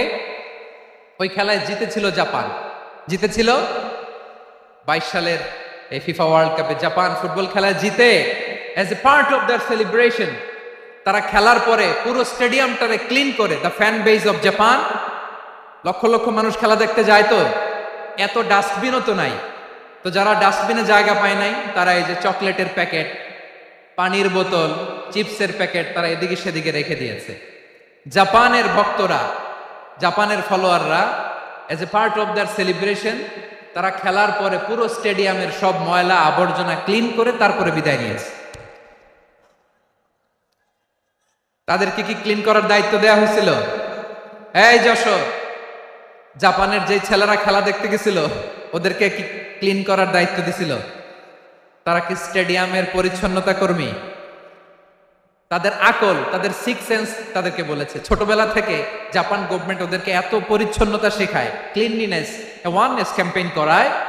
ক্লাসে আমি দেখেছি, ক্লাসে নিজের বেঞ্চ নিজে মুছে, ক্লাসের মাঝখানে একটা সময় দেয়, নিজের টেবিল নিজে মুছে, নিজের ক্লাসরুমটা নিজে পরিষ্কার করে, রাস্তাঘাটে একটা ধুলা নাই, ময়লা নাই, একটা টিস্যু নাই। খেলার পরে গোটা বিশ্বকে তাক লাগিয়ে দিয়েছে। জাপানের ফ্যানরা সবার রেখে যাওয়া গার্বেজ, টিস্যু, বোতল পরিষ্কার করে তারপরে স্টেডিয়াম থেকে বিদায় নিয়েছে। আমরা কেন এমন হইতে পারলাম না? আমরা কেন এমন হইতে পারলাম না? জাপানের যারা এগুলো করছে ওদের তিনটা করে চোখ না? চোখ তো তিনটা, জাপানো লাগো, জাপানো লাগো, হাত তো চারটা, কান তো ছয়টা। হ্যাঁ, নাকি আমার মতো দুই হাত দুই কানওয়ালা মানুষ? চোখে দেখলে ওটা মানুষ না। চিন্তা করছেন? তার মানে জাপানিজদেরকে যে গ্রুমিং করে শিখানোর মাধ্যমে পরিচ্ছন্ন বানানো গেছে, ওরা যেমনি মানুষ আমরাও মানুষ, আমাদের সন্তানদেরকে শেখালে তারাও পারবে, পারবে কিনা? 2 নম্বর উদাহরণ বলি, চট্টগ্রাম ফেনীতে যারা গিয়েছেন, মেঘনা গুমতি ব্রিজ প্রকল্প নাম শুনছেন? মেঘনা একটা ব্রিজ পার হওয়া লাগে, এই মেঘনা গুমতি, এখানে 3টা ব্রিজ কাঁচপুর সহ, এই 3টা ব্রিজের নির্মাণ কাজ, রেনোভেশনের কাজ দেয়া হয়েছিল জাপানের একটা কোম্পানিকে। কাকে? জাপানের কোম্পানি। নির্মাণ শেষে 738 কোটি টাকা বেঁচে গেছিল, এটা গভর্নমেন্টের হাতে দিয়ে তারা বিদায় নিয়েছে। কত টাকা? 738 কোটি টাকা। যত প্রাক্কলিত ব্যয় নির্ধারণ করা হয়েছে সব টাকা সরকার, তৎকালীন সরকার, 2019-এর সরকার, কারা ছিল তো জানেন? এই 2019-এর সরকার তাদেরকে দিয়েছে। তারা রিনোভেশন নির্মাণ শেষে 738 কোটি টাকা অতিরিক্ত বেঁচে গেছিল, এটা আবার গভর্নমেন্টের হাতে বুঝাই দিয়ে তারা বিদায় নিচ্ছে। আমরা কেন এমন হইতে পারলাম না? জাপানের ওরাও মানুষ, আমরাও মানুষ, তার মানে মানুষে মানুষে পার্থক্য আছে না নাই? আচ্ছা, জাপানের 2টা উদাহরণ দিলাম, এবার আমার দেশের 2টা উদাহরণ দিব না? বাংলাদেশের 2টা উদাহরণ দিই। 1 নম্বর উদাহরণ, গত সপ্তাহে আপনারা জানেন কক্সবাজার আমার একটা প্রোগ্রাম ছিল, তো হেলিকপ্টারে গিয়েছিলাম। ফেনী জেলা যখন পার হচ্ছি আমি দেখলাম 3টা উইন্ডমিল। উইন্ডমিল চিনেন তো? বিশাল পিলার, 3টা 4টা পাখা থাকে, বায়ু বিদ্যুৎ কেন্দ্র, বাংলাদেশের প্রথম বায়ু বিদ্যুৎ কেন্দ্র এটা, মুহুরী প্রজেক্ট বলে এটা সম্ভবত, মুহুরী প্রজেক্ট। তো তো সাগরের বাতাসের ঝাপটায় এটা ঘুরে এনার্জি হয়, ইলেকট্রিসিটি উৎপাদন হয়। তো আমি পাইলটকে বললাম, ভাই এগুলো থেকে কেমন ইলেকট্রিসিটি উৎপাদন হয়? কয় হুজুর একটু হয় না, কিছুই হয় না। কিছুই হয় না মানে? বলে হুজুর বাংলাদেশে যত উইন্ড মিল আছে এটার পাখা একটাও ঘুরে না। আল্লাহ, বলেন কি? তাহলে যে কোটি কোটি টাকা ব্যয় করে যে উইন্ড মিল, কয় হুজুর ভিতরে ফিটফাট, উপরে ফিটফাট, ভিতরে সদরঘাট। তার মানে কোটি কোটি টাকা দিয়ে এই উইন্ডমিল বানায়, এখানে কিছু নাই। দুর্নীতির আড্ডাখানা, আখড়াখানা বাংলাদেশ, ঠিক কিনা বলেন? আয় রে, জাপানিজরাও মানুষ, আমরাও মানুষ। আমার এক নিকটাত্মীয় সরকারি চাকরিজীবী, উনি আমাকে বললেন, বাংলাদেশের আর একটা উদাহরণ দেখি। উনি আমাকে বললেন যে প্রতি বছর আমাদের অফিসের ফার্নিচার চেঞ্জ করে। আমি বললাম প্রতি বছর ফার্নিচার চেঞ্জ করে কেন? বলে যে ফার্নিচার নতুন পারচেজ করলেই তো এখানে টাকা, নতুন কিনতে পারলেই টাকা, নতুন উন্নয়নের সবক শোনাতে পারলেই টাকা। প্রথম আলোর রিপোর্ট, কি আলো? প্রথম আলোর রিপোর্ট, গত 15 বছরে উন্নয়নের নামে লুটপাট হয়েছে প্রায় 3.25 লাখ কোটি টাকা। কার রিপোর্ট? আমাদের বানানো কথা। প্রথম আলোর রিপোর্ট। গত 15 বছরে কারা ছিল জানেন তো? হ্যাঁ, শুধু উনাদেরকেই দোষ দিয়ে লাভ নাই। স্বাধীনতার পর থেকে শুধু শাসকের হাত বদল হয়েছে, আমরা কিছু পাই নাই, ঠিক কিনা বলেন? শুধু উনাদের দোষ দিয়ে কি লাভ? একদল খাইছে, আরেক দল খাওয়ার জন্য রেডি হয়ে আছে। আমরা এরকম চাই না, জনগণকে ফুটপাতে বসাই দিচ্ছে। প্রিয় ভাইয়েরা, জাপানের মানুষও মানুষ, আমরাও মানুষ। সিদ্ধান্ত আপনার, কোন মানুষ হবেন, ভালো মানুষ না খারাপ মানুষ? আজকের আলোচনার বিষয় হচ্ছে মানব সম্পদের উন্নয়ন, human resource development. It's a process to increase the capacity of knowledge, skill, capacity of the people of a country. একটা দেশের মানুষের জ্ঞান, তাদের দক্ষতা কি করে বাড়ানো যায়, বাড়িয়ে দেশের উন্নয়ন করানো যায়, এটাই হচ্ছে মানব সম্পদ উন্নয়নের মূল কথা। তাহলে মানব সম্পদ হচ্ছে একটা দেশের সবচাইতে শক্তিশালী পুঁজি। প্রাকৃতিক সম্পদ, খনিজ সম্পদের চেয়েও দামি হচ্ছে মানব সম্পদ। আমার প্রিয় যশোর, প্রাকৃতিক সম্পদ, খনিজ সম্পদের চেয়ে দামি সম্পদ কি সম্পদ? আল্লাহ তাআলা দয়া করে আমাদেরকে এই মানব সম্পদ দিয়েছেন। আসুন আমাদের এই মানুষগুলোকে আমরা সোনার মানুষ বানাই। রাজি আছেন তো সবাই? রাজি আছেন? মানুষ পারে না এমন কোনো কিছু নাই, চাইলে সব পারে। এজন্য মানুষকে তারবিয়া দিতে হবে, যথাযথভাবে তাদেরকে গড়তে হবে। আসুন আমরা সিরাতের আয়নায় বিশ্বনবীর জীবনী থেকে দেখি তিনি কিভাবে হিউম্যান রিসোর্সকে ম্যানেজ করতেন। যদি আপনাদের সময় হয়, দু একটা উদাহরণ দিয়ে আজকে আমি আমার আলোচনার বিদায় নিব। হবে সময় হবে কয়েক মিনিট। হ্যাঁ, শান্ত থাকবেন তো? শান্ত থাকবা? হ্যাঁ, ঠিক আছে। এই ধাক্কার মধ্যে ঢুকছে, এবার মজা বুঝতেছো তো? হ্যাঁ, মানা করছিলাম না? ঠিক আছে, টের পাও। হ্যাঁ, ঠিক আছে। যে আওয়াজ করবে আমি ওকে দেখতেছি, কে কে আওয়াজ করে দেখতেছি। শেষ কথা, শেষের দিকে চলে আসছি। বিষ্ণু ইসলাম কিভাবে হিউম্যান রিসোর্সকে ম্যানেজ করতেন, মজার কথা আছে কয়েকটা, বলে বিদায় নিন। বিশ্বনবী কিভাবে এই মানব সম্পদকে ম্যানেজ করতেন? বিশ্বনবী he was a very good talent hunter, চৌকস ট্যালেন্ট হান্টার ছিল। কার মধ্যে কি ট্যালেন্ট আছে দেখলেই বুঝে ফেলতেন। সুবহানাল্লাহ পড়বেন না? কি নবী আমরা পেয়েছি! He was a very good talent hunter. আমার নবী তিনি চৌকস ট্যালেন্ট হান্টার ছিলেন। কার মধ্যে কি প্রতিভা বের করতেন, ওই প্রতিভাকে ইসলামের কল্যাণে কাজে লাগাতেন। সুবহানাল্লাহ বলেন। যাকে যেই জায়গায় সেট করলে ভালো হবে তাকে ওই জায়গায় সেট করতেন। কয়েকজন সাহাবীর জীবনী শোনাই।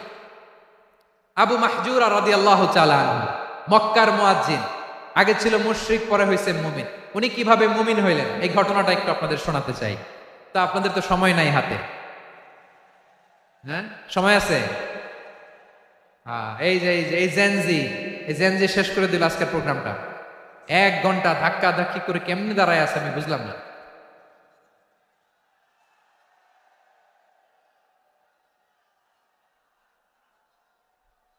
না না, তাকবির না, তাকবির না, চুপ করতে হবে। What I need you stop, just shut up, চুপ।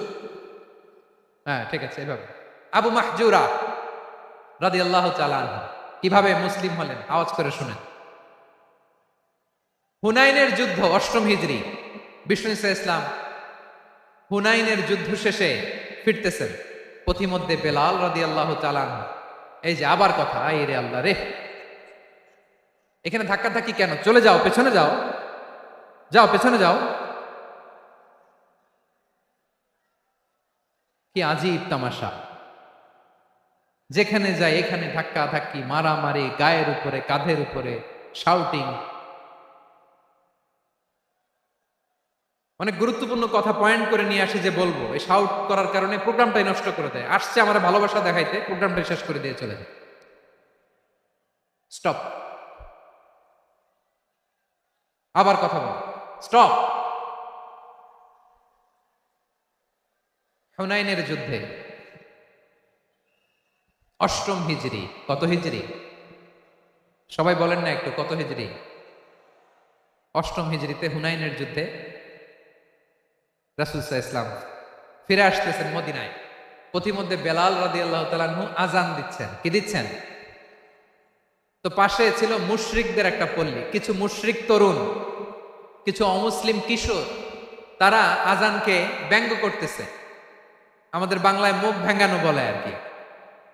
বেলাল রাদিয়াল্লাহু তাআলা আনহু আযান দিচ্ছেন, ওই বাচ্চাগুলো মুশরিক, তো ওরা আযানকে ব্যঙ্গ করতেছে, বিকৃতি করে ওরাও আযান দিচ্ছে। উদ্দেশ্য হচ্ছে আযানকে নিয়ে ঠাট্টা করা। উদ্দেশ্য কি? ঠাট্টা করা। ব্যাপারটা মনে কষ্ট পাওয়ার মতো ব্যাপার না? কিন্তু বিশ্বনবী ওইখানে দেখেন কি খুঁজলেন। বিশ্বনবী খেয়াল করলেন অমুসলিম কিশোরদের মধ্য থেকে একটা কিশোরের গলাটা বড় দরাজ গলা, কণ্ঠটা বড় সুন্দর। খেয়াল করে দেখলেন যে কিছু কিশোর বেলালের আযানকে ব্যঙ্গ করে, বিকৃতি করে, কিন্তু একজনের কণ্ঠ দেখতে পাচ্ছেন না এত দূরে, কিন্তু কণ্ঠটা বড় সুন্দর, দরাজ গলা। বিশ্বনবী সাহাবীদেরকে বললেন, ধরো এগুলারে, ধরো।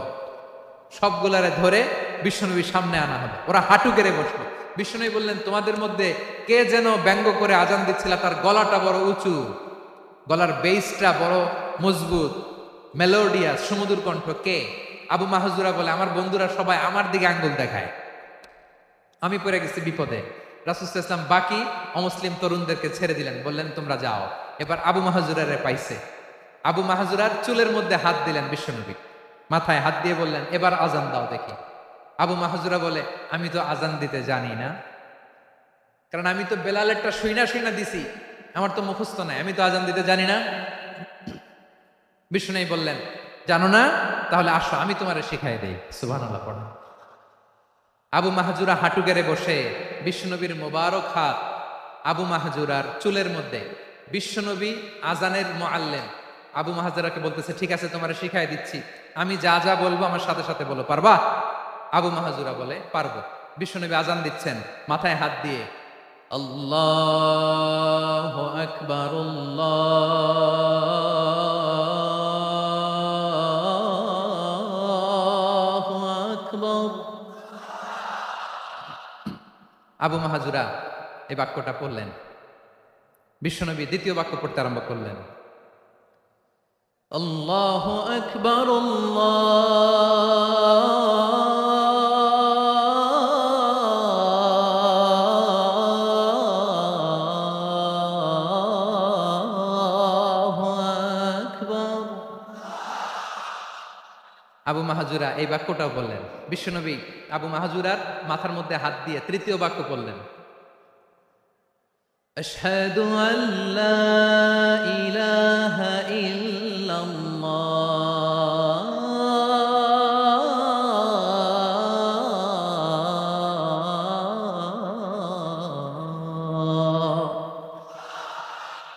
আবু মাহজুরা তৃতীয় বাক্য পড়লেন। বিশ্বনবী একটা বাক্য পরে আবু মাহজুরা পরে, বিশ্বনবী পরে আবু মাহজুরা পরে। আবু মাহজুরা কিন্তু অমুসলিম, মুশরিক। আবু মাহজুরা বলে, এক একটা বাক্য পড়ি আমার কলিজাটা গলে ঠান্ডা হয়ে যায়। এতদিন মোহাম্মদকে গালি দিতাম, এখন মোহাম্মদ আমার মাথায় যখন হাত রাখছে আমার সারা শরীর ঠান্ডা হয়ে গেছে। বিশ্বনবী আযান শিখাচ্ছেন, একটা একটা বাক্য পড়ে আবু মাহজুরাও পড়ে, বিশ্বনবী পড়ে, আবু মাহজুরাও পড়ে। পুরো বাক্যগুলো যখন শেষ, আযান শেষ, আবু মাহজুরাও যখন পুরো আযান পড়লেন, আবু মাহজুরা বললেন, এতদিন মোহাম্মদের চেহারা দেখলে আমার ঘৃণা লাগতো, আজ থেকে মুহাম্মদের চেহারার চেয়ে প্রিয় চেহারা আমার কাছে নাই।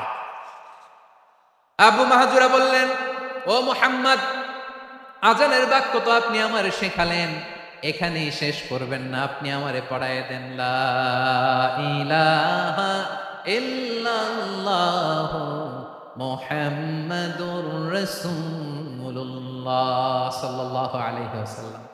বিশ্বনবীর সাথে দাঁড়িয়ে উনি শাহাদা পড়ে মুসলমান হয়ে গেলেন। এবার আবু মাহজুরা বলে, ইয়া রাসূলুল্লাহ, ইয়া হাবিবাল্লাহ, আমি মুমিন হয়েছি, মুসলমান হয়েছি, আপনার কাছ থেকে আজান শিখার সৌভাগ্য আমি লাভ করেছি নবী। আমার কণ্ঠের বড় তারিফ করেছেন আপনি, আমার আজানকে আপনি পছন্দ করেছেন। একটা জিনিস আপনার কাছে চাই, আপনি আমাকে মক্কার মসজিদুল হারামের মুয়াজ্জিন হিসেবে অ্যাপয়েন্ট করে দে। বিষ্ণু ঈসা ইসলাম বললেন, যাও আবু মাহজুরা, আমি তোমাকে পৃথিবীর শ্রেষ্ঠতম মসজিদ মক্কার মসজিদুল হারামের মুয়াজ্জিন হিসেবে অ্যাপয়েন্ট করে দেব।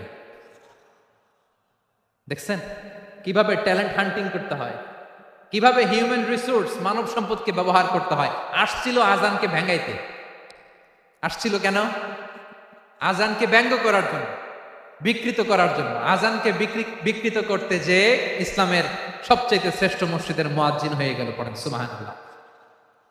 হযরত আবু মাহজুরা রাদিয়াল্লাহু তাআলা আনহু ওনার এই সুললিত কণ্ঠ ব্যবহার করে মসজিদুল হারামে এত সুন্দর করে আল্লাহু আকবার বলে আজান দিতেন, মানুষগুলোর, মুসল্লিগুলোর, মক্কাবাসীর হৃদয়কে তিনি বিগলিত করে দিতেন। মানুষের হৃদয়কে ঠান্ডা হয়ে যেত। শুধু এখানেই শেষ না আমার যশোরের ভাইয়েরা, বিশ্বনবী যখন সাইয়েদনা আবু মাহজুরা রাদিয়াল্লাহু তাআলা আনহুকে আজান শিখাচ্ছিলেন, বলেন তো বিশ্বনবীর হাতটা কোথায় ছিল? আবু মাহজুরার মাথার সামনে, এই চুলের উপরে ছিল। আবু মাহজুরা ওই স্মৃতিটাকে ধারণ করবার জন্য, ওই স্মৃতিকে বহন করার জন্য বিশ্বনবীর মোবারক হাত আবু মাহজুরার কপালের চুলের যেই জায়গায় লেগেছে, মৃত্যুর আগের দিন পর্যন্ত আবু মাহজুরা মাথার ওই চুলে কোনোদিন ছুরি আর কামার লাগায় নাই, সেখানে কেচি লাগায় নাই, চুলের মধ্যে খুর লাগায় নাই। আবু মাহজুরা ডান দিকের চুল কাটতো, বাম দিকের চুল কাটতো, পেছনের চুল কাটতো, সামনের চুল কাটতো না। আবু মাহজুরা রাদিয়াল্লাহু তাআলা আনহুর সামনের চুলগুলো বড় হতে হতে যখন এত বড় হয়ে যায়, তিনি চুলগুলো পেঁচিয়ে মাথার মধ্যে রাখতেন, তারপরে তিনি পাগড়ি পরতেন। সবাই জিজ্ঞেস করতো, আবু মাহজুরা, এটা আবার কেমন স্টাইল? দেখতে তোমার কি বিদঘুটে লাগে? কেমন অড লাগে? কেমন খারাপ দেখা যায়? মক্কায় এমন কোন মানুষ তো দেখি নাই, ডানে চুল কাটে, বায়ে চুল কাটে, পেছনে চুল কাটে, সামনে কাটে না। ওরে আবু মাহজুরা, কেমন দেখা যায় তোমারে? তুমি সামনের চুল কাটো না কেন? আবু মাহজুরা বলে, আমি হাঁটু গেড়ে পেয়ারা নবীর সামনে বসেছিলাম, আমার এই মাথার চুলের মধ্যে মুবারক হাত লাগিয়ে বিশ্বনবী নিজে আমাকে আজানের প্রতিটা বাক্য শিক্ষা দিয়েছেন। বিশ্বনবীর মোবারক হাত, পবিত্র হাত আমার মাথার চুলের যেই জায়গায় লেগেছে, আমি চাই ওই চুলগুলা নিয়ে আমি আমার কবরের ভিতরে যাব।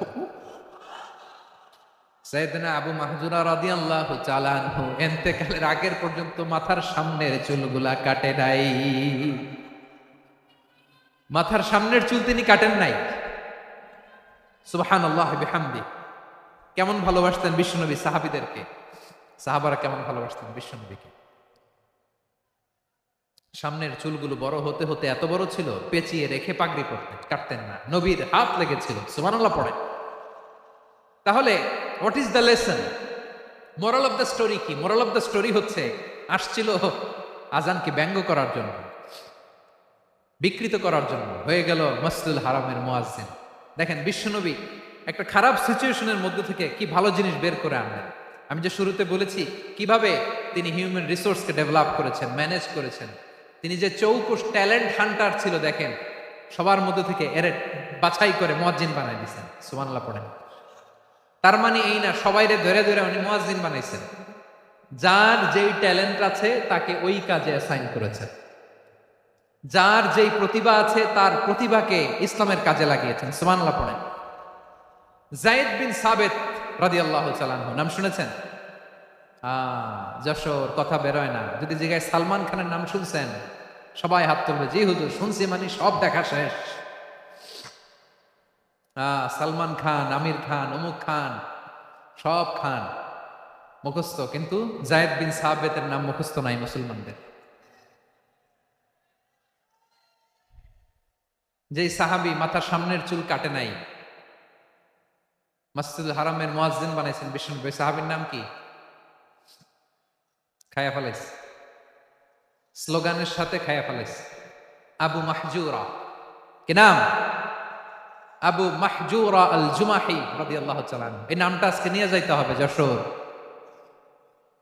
আবু মাহজুরা রাদিয়াল্লাহু তাআলা আনহু। 2 নম্বরে বলছিলাম যায়েদ বিন সাবিত রাদিয়াল্লাহু তাআলা আনহু। বিশ্বনবী দেখলেন মদিনার এই আনসারী সাহাবী হাইলি ট্যালেন্টেড, ইন্টেলেকচুয়াল, মেরিটোরিয়াস, জ্ঞানের প্রতি তার আকর্ষণ, মারাত্মক আকর্ষণ। বিশ্বনবী তাকে দায়িত্ব দিলেন, কোরআন যা নাজিল হয় তুমি লিখো, কাতিবুল ওয়াহি বানায় দিলেন। সুবহানাল্লাহ। যায়েদ বিন সাবিতরে আবার আজান শেখান নাই, কারণ তার মধ্যে বিশ্বনবী প্রতিভা দেখেছেন, একাডেমিক প্রতিভা। বিশ্বনবীর একাডেমিক প্রজেক্টগুলো তিনি হ্যান্ডেল করতেন। যায়েদ বিন সাবিত ছিল বিশ্বনবীর ব্যক্তিগত সচিব। কি ছিল? ব্যক্তিগত সচিব, বুঝেন নাই? বিশ্বনবীর ব্যক্তিগত সচিব এবং দোভাষী। ইহুদিরা কিছু লিখে দিলে এটার অর্থ বিশ্বনবীরে বুঝায় দিতেন, আবার ইহুদিদের কাছে কিছু লিখতে হলে তিনি লিখে দিতেন। বিশ্বনবী একদিন বললেন, ইন্নী ওয়াল্লাহি মা আমানু ইয়াহুদা আলা কিতাব। ইহুদিরা যে চিঠি পাঠায় অর্থ তো বুঝি না, আরেক ইহুদি আইনে অর্থ করা লাগে। আবার ইহুদিদের কাছে কিছু লিখে পাঠাইতে চাইলে আমরা তো লিখতে পারি না, ইহুদিরে দিয়ে লেখা লাগে। ওরা যে পয়রা শোনায় লিখে দেয়, আমি ওদের বিশ্বাস করি না। আমার নিজের একজন লোক দরকার।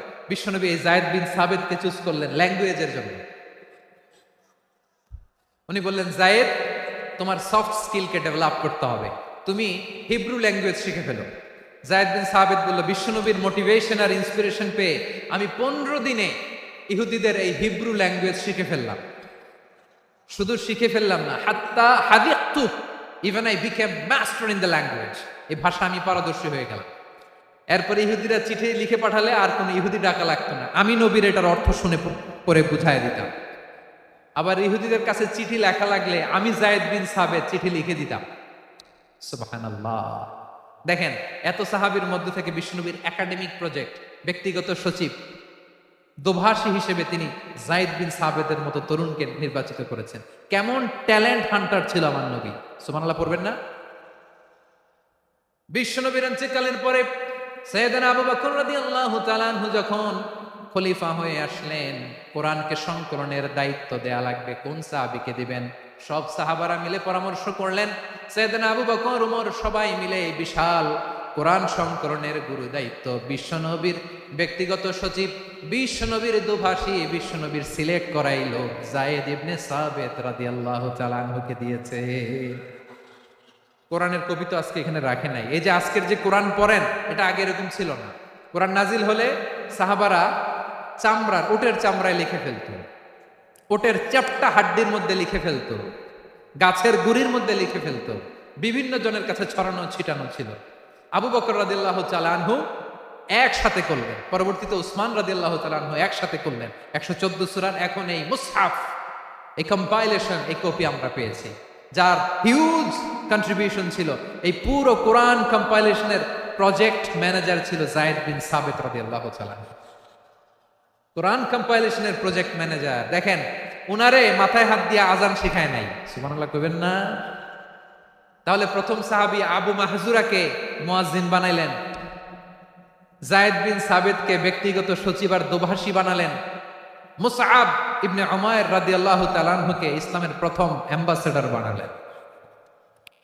তাহলে তৃতীয় নম্বর একজন সাহাবীর নাম বলছি, মুসআব ইবনে উমাইর। মুসআব কি নাম? নামটা কেমন লাগে? এই কয়েকজনের ভাল লাগে, বাকিদের ভাল লাগে না? ভাল লাগে? এই এই আর কয়েকটা মিনিট দেওয়া যাবে না আমাকে আল্লাহর রাস্তে? হ্যাঁ, ঠিক আছে। আমি তোমাদেরকে ভালোবাসা দেখাবো, দোয়া করবো যদি চুপ থাকো, একেবারে চুপ, কষ্ট সহ্য করো। বাকিরা যা সওয়াব পাবে তোমরা ডবল পাবা, যেহেতু কষ্ট বেশি, কিন্তু চুপ।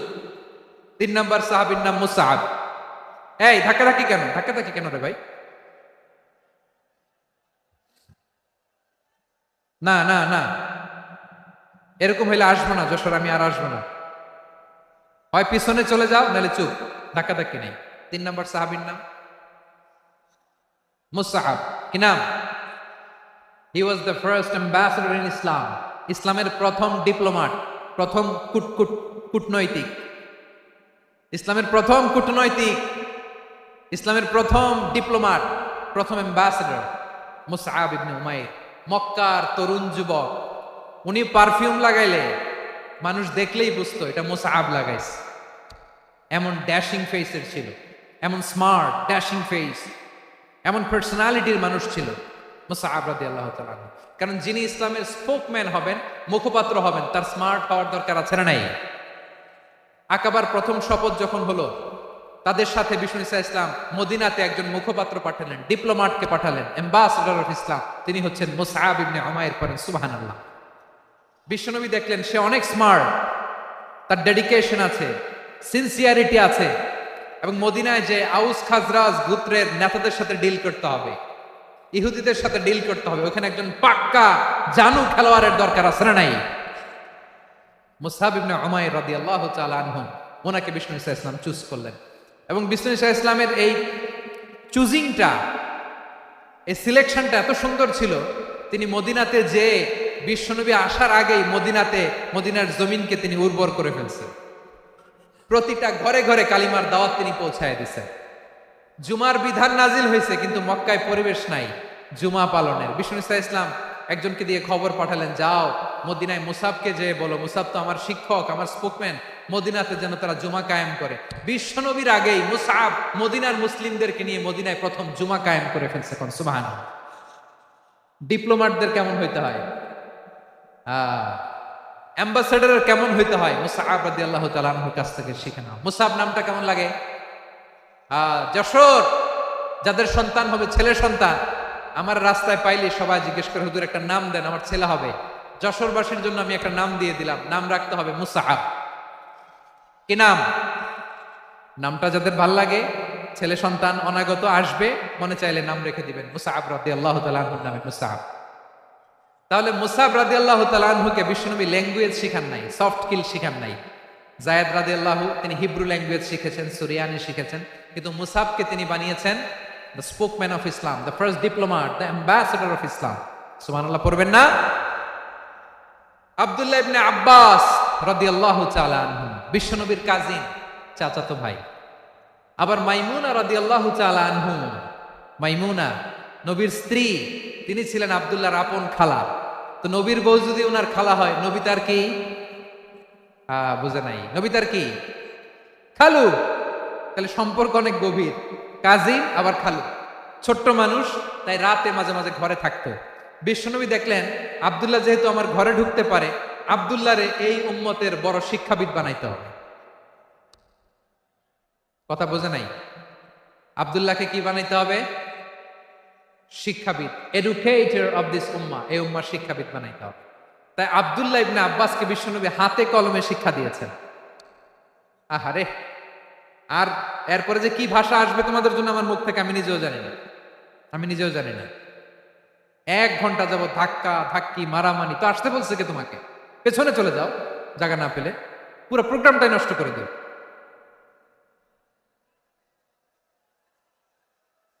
জি, আমার দিকে তাকান, আমি শেষ করে দিচ্ছি। হবে না, ইন্টেলেকচুয়াল আলোচনা এখানে হবে না, আমি বুঝতে পারছি, আমি শেষ করে দিচ্ছি।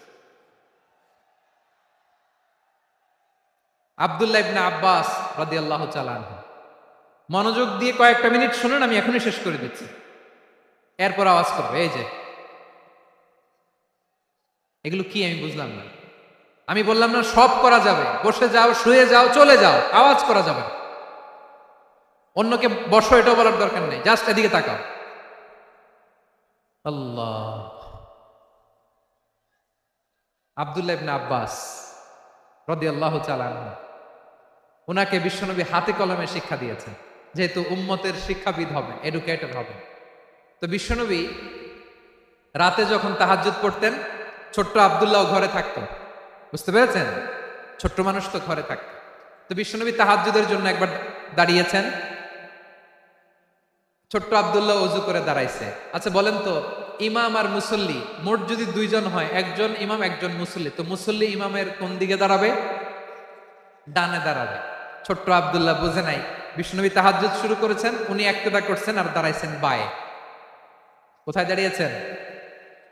আব্দুল্লাহ বলেন, যখন আমি বায়ে দাঁড়ালাম, আখাযা রাসূলুল্লাহ সাল্লাল্লাহু আলাইহি ওয়াসাল্লাম উযুনি আল ইউমনা ইয়াফতিলুহা, বিশ্বনবী নামাজরত অবস্থায় আমার কান ধরে টেনে আমার ডান দিকে এনে দাঁড় করায় দিলেন। পড়েন সুবহানাল্লাহ। দেখেন, হাতে কলমে শিক্ষা। আর জীবনে ভুল হবে? কথা কয় না, আর ভুল হবে? আর ভুল হবে না। এভাবে বিশ্বনবীর অনেক সঙ্গ পেয়েছেন, সফর করেছেন, একই বাহনে বসেছেন, এক বাহনে বসে লম্বা নসিহত করেছেন, বলেছেন, ইয়া গোলাম ইহফাজিল্লাহ ইয়াহফাজকা, ইহফাজিল্লাহ তাজিদহু তুজাহাক, ইযা সাআলতা ফাসআলিল্লাহ ওয়া ইযা ইসতাআনতা ফাসতাইন বিল্লাহ। আল্লাহর বিধান মানো, আল্লাহর বিধান রক্ষা করো, আল্লাহ তোমায় রক্ষা করবে। আব্দুল্লাহ, চাইতে হলে আল্লাহর কাছে চাও, সাহায্য চাইতে হলে আল্লাহর কাছে সাহায্য চাও। মনে রাখো, গোটা বিশ্বের সবাই যদি তোমার সাহায্য করতে চায়, ততটুকুই করতে পারবে যতটুকু আল্লাহ তোমার নসিবে রেখেছে। গোটা বিশ্ব যদি তোমার বিরুদ্ধে ষড়যন্ত্রে দাঁড়িয়ে যায়, ক্ষতি ততটুকু করতে পারবে যতটুকু তোমার জন্য বরাদ্দ আছে। এর বাইরে কিছু করতে পারবে না। আওয়াজ করে বলেন ঠিক কিনা? এভাবে হাতে কলমে শিখিয়েছেন, বিশ্বনবীর সঙ্গ পেয়েছেন। উনাকে বিশ্বনবী সাল্লাল্লাহু আলাইহি ওয়াসাল্লাম শিক্ষাবিদ, এডুকেটর অফ দিস উম্মাহ হিসেবে সিলেক্ট করেছেন, হাতে কলমে শিখিয়েছেন। বিশ্বনবী একবার প্রকৃতির ডাকে সাড়া দিয়ে এসেছেন। এখন কি করতে হবে? নামাজের জন্য অজু করতে হবে। বিশ্বনবী এসেই দেখেন অজুর বদনায় পানি ভরা, খুশি হয়ে গেলেন। বললেন, কে রেখেছে পানি? একজন বলল, আব্দুল্লাহ রেখেছে। বিশ্বনবী অত্যন্ত খুশি হলেন। খুশি হয়ে একটা দোয়া করলেন, বললেন, আল্লাহুম্মা ফাক্কিহু ফিদ্দীন ওয়া আল্লিমহু তা'ওয়ীল। আল্লাহ, তুমি আব্দুল্লাহকে দ্বীনের বুঝ দিও আর কোরআনের তাফসীর শিক্ষা দিও। বিশ্বনবীর এই দোয়া এমন লাগছে, উনি রাইসুল মুফাসসিরিন, এই পৃথিবীতে যত মুফাসসির ছিল, যত মুফাসসির আসবে, সকল মুফাসসিরের সম্রাট হিসেবে স্বীকৃত হয়েছেন। আব্দুল্লাহ ইবনে আব্বাস, বিশ্বনবী ওনারে আজান শিখান নাই, বিশ্বনবী ওনারে ল্যাঙ্গুয়েজ শিখান নাই, বিশ্বনবী ওনারে অ্যাম্বাসেডর বানান নাই, হাতে কলমে শিক্ষা দিয়েছেন। ছোট্ট মানুষ, বিশ্বনবী ইন্তেকাল করলেন। আবু বকরের সময় গেল, ওমরে ফারুকের খেলাফত, তখনও তিনি তরুণ। ওমরে ফারুক রাদিয়াল্লাহু তাআলা আনহু ওনার ক্যাবিনেট মিনিস্ট্রির বৈঠকে এই আব্দুল্লাহ ইবনে আব্বাসকে পাশ দিয়ে বসায় রাখতেন। বয়স্ক সাহাবারা এটা পছন্দ করতো না। তারা বলতো, ঘটনা কি? আব্দুল্লাহর মতো ছেলে নাতি আমাদের আছে, এরা কেন রাখে ওমরে ফারুক? ওমরে ফারুক এটা টের পেলেন। তিনি বুঝতে পারলেন যে ক্যাবিনেট মেম্বাররা এটা পছন্দ করে না, ছোট্ট আব্দুল্লাহরে কেন রাখি, কেন যে রাখি, এটা একদিন বুঝাবো। একদিন মিটিং এ তিনি সবাইকে বললেন, ইদা জাআ নাসরুল্লাহি ওয়াল ফাত। এই আয়াত দ্বারা উদ্দেশ্য কি বলেন তো মুরব্বী সাহাবীরা?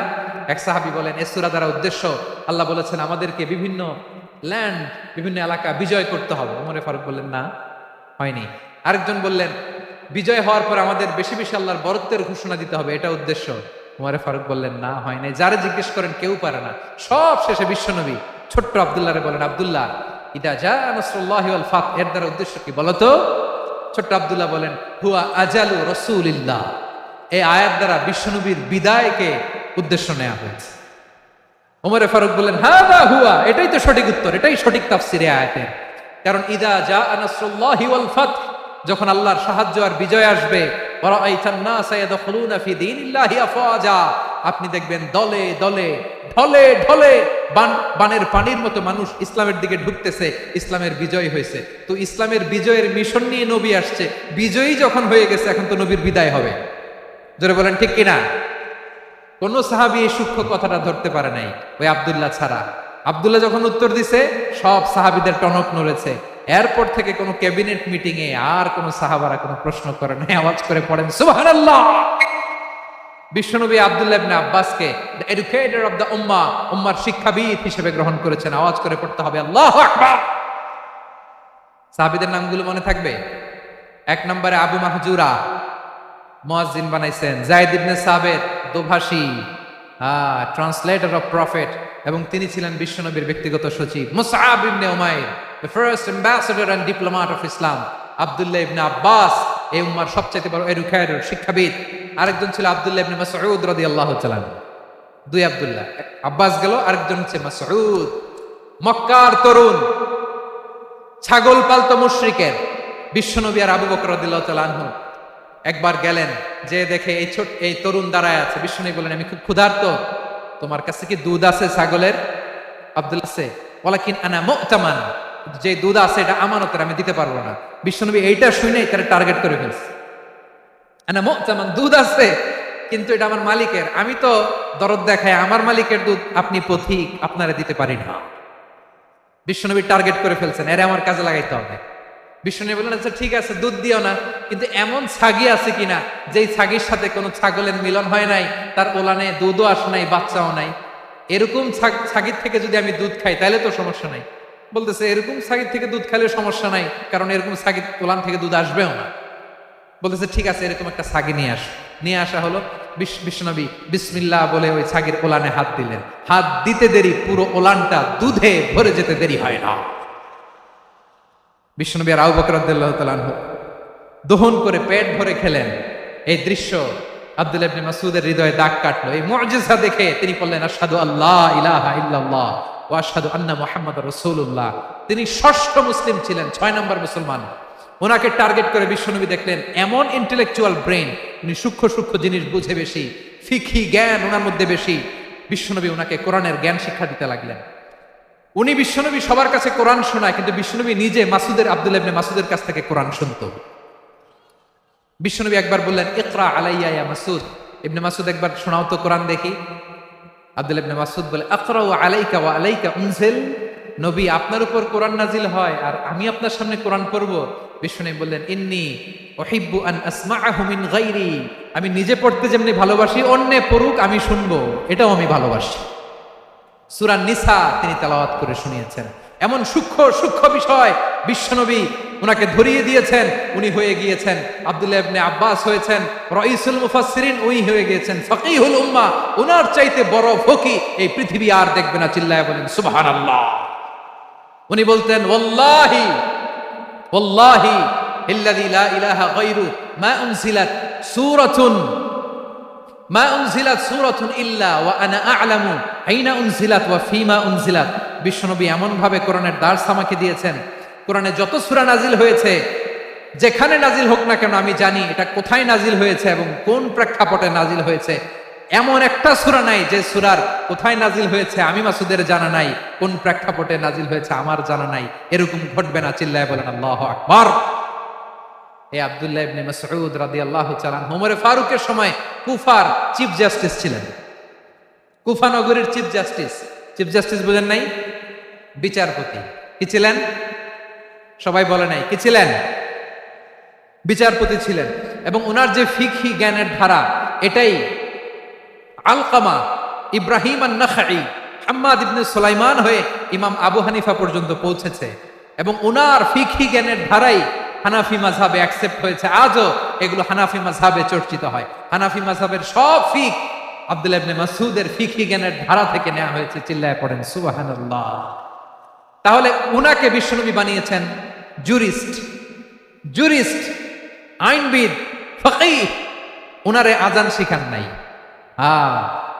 হিউম্যান রিসোর্স ডেভেলপমেন্ট কিভাবে করবেন, মানব সম্পদের উন্নয়ন কিভাবে করতে হয়, কিভাবে যার যেখানে প্রতিভা কাজে লাগাতে হয় উনি দেখিয়েছেন। সুবহানাল্লাহ পড়বেন না? খালিদ বিন ওয়ালিদ নাম শুনছেন?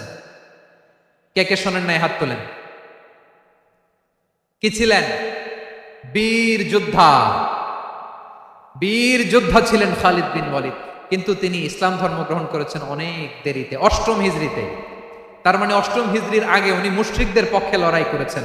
উনার হাতে কত মুসলিম সাহাবী যে নিহত হয়েছে হিসাব নাই।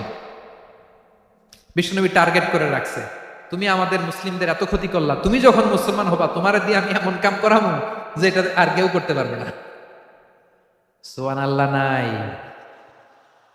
যশোর ক্লান্ত হয়ে গেছে।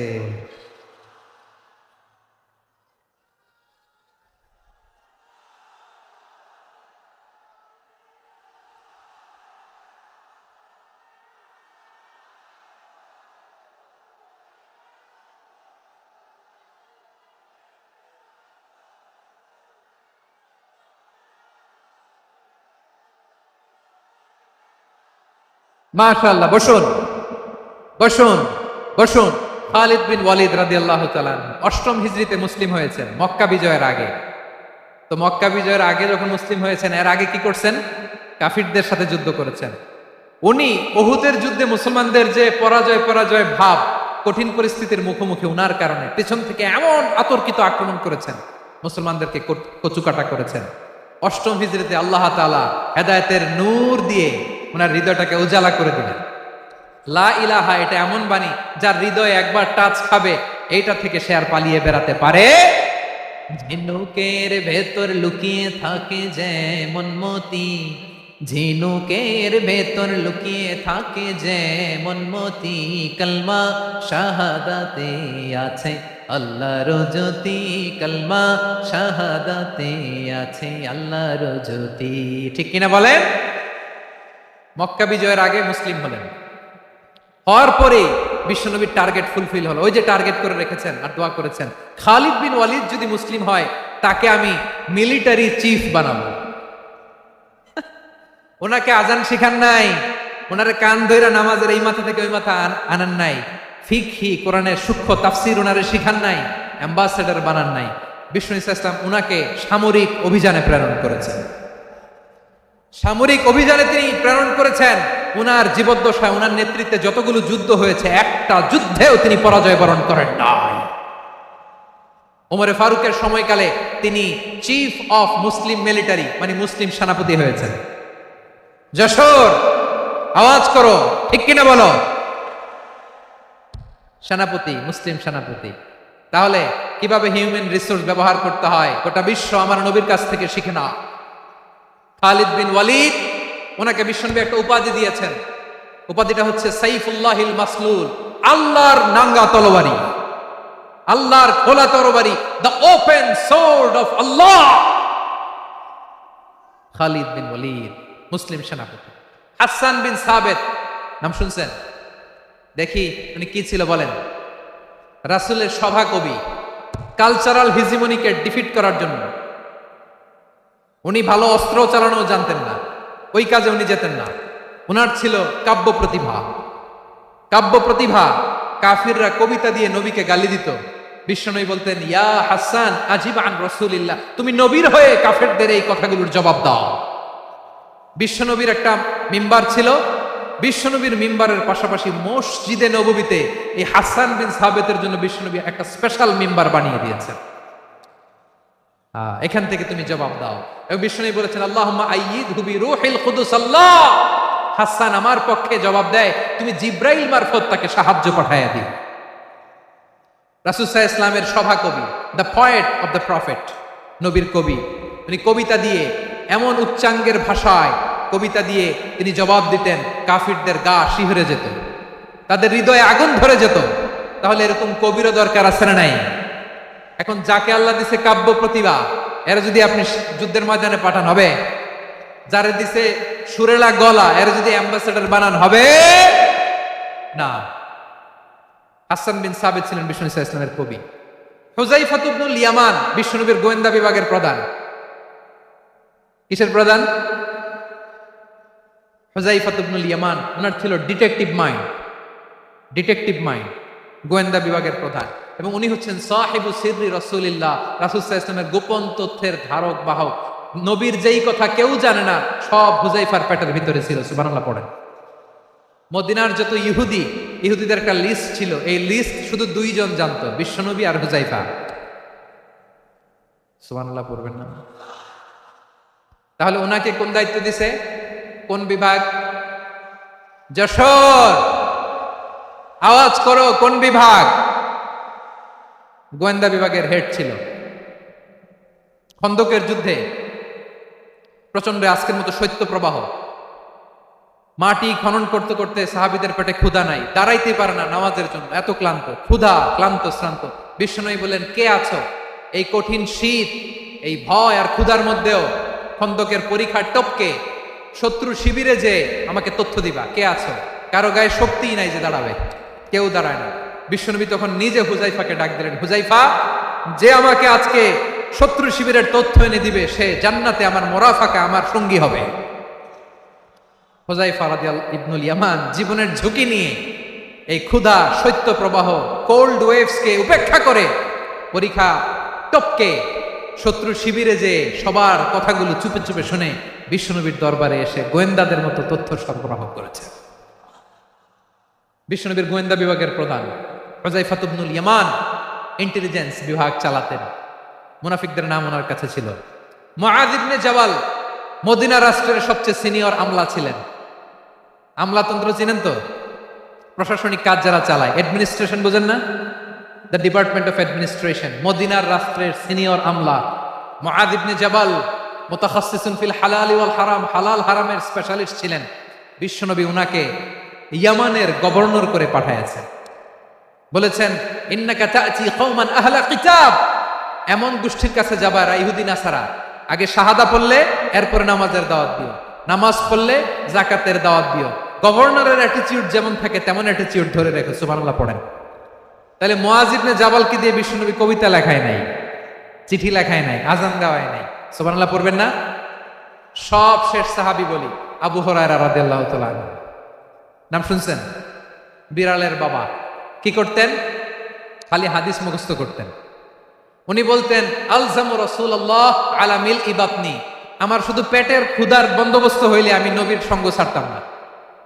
আমার আনসার সাহাবারা ক্ষেত খামারের কাজ করতো, আমার মুহাজির সাহাবারা ব্যবসা করতো, আর আমি নবীর সাথে সাথে থাকতাম।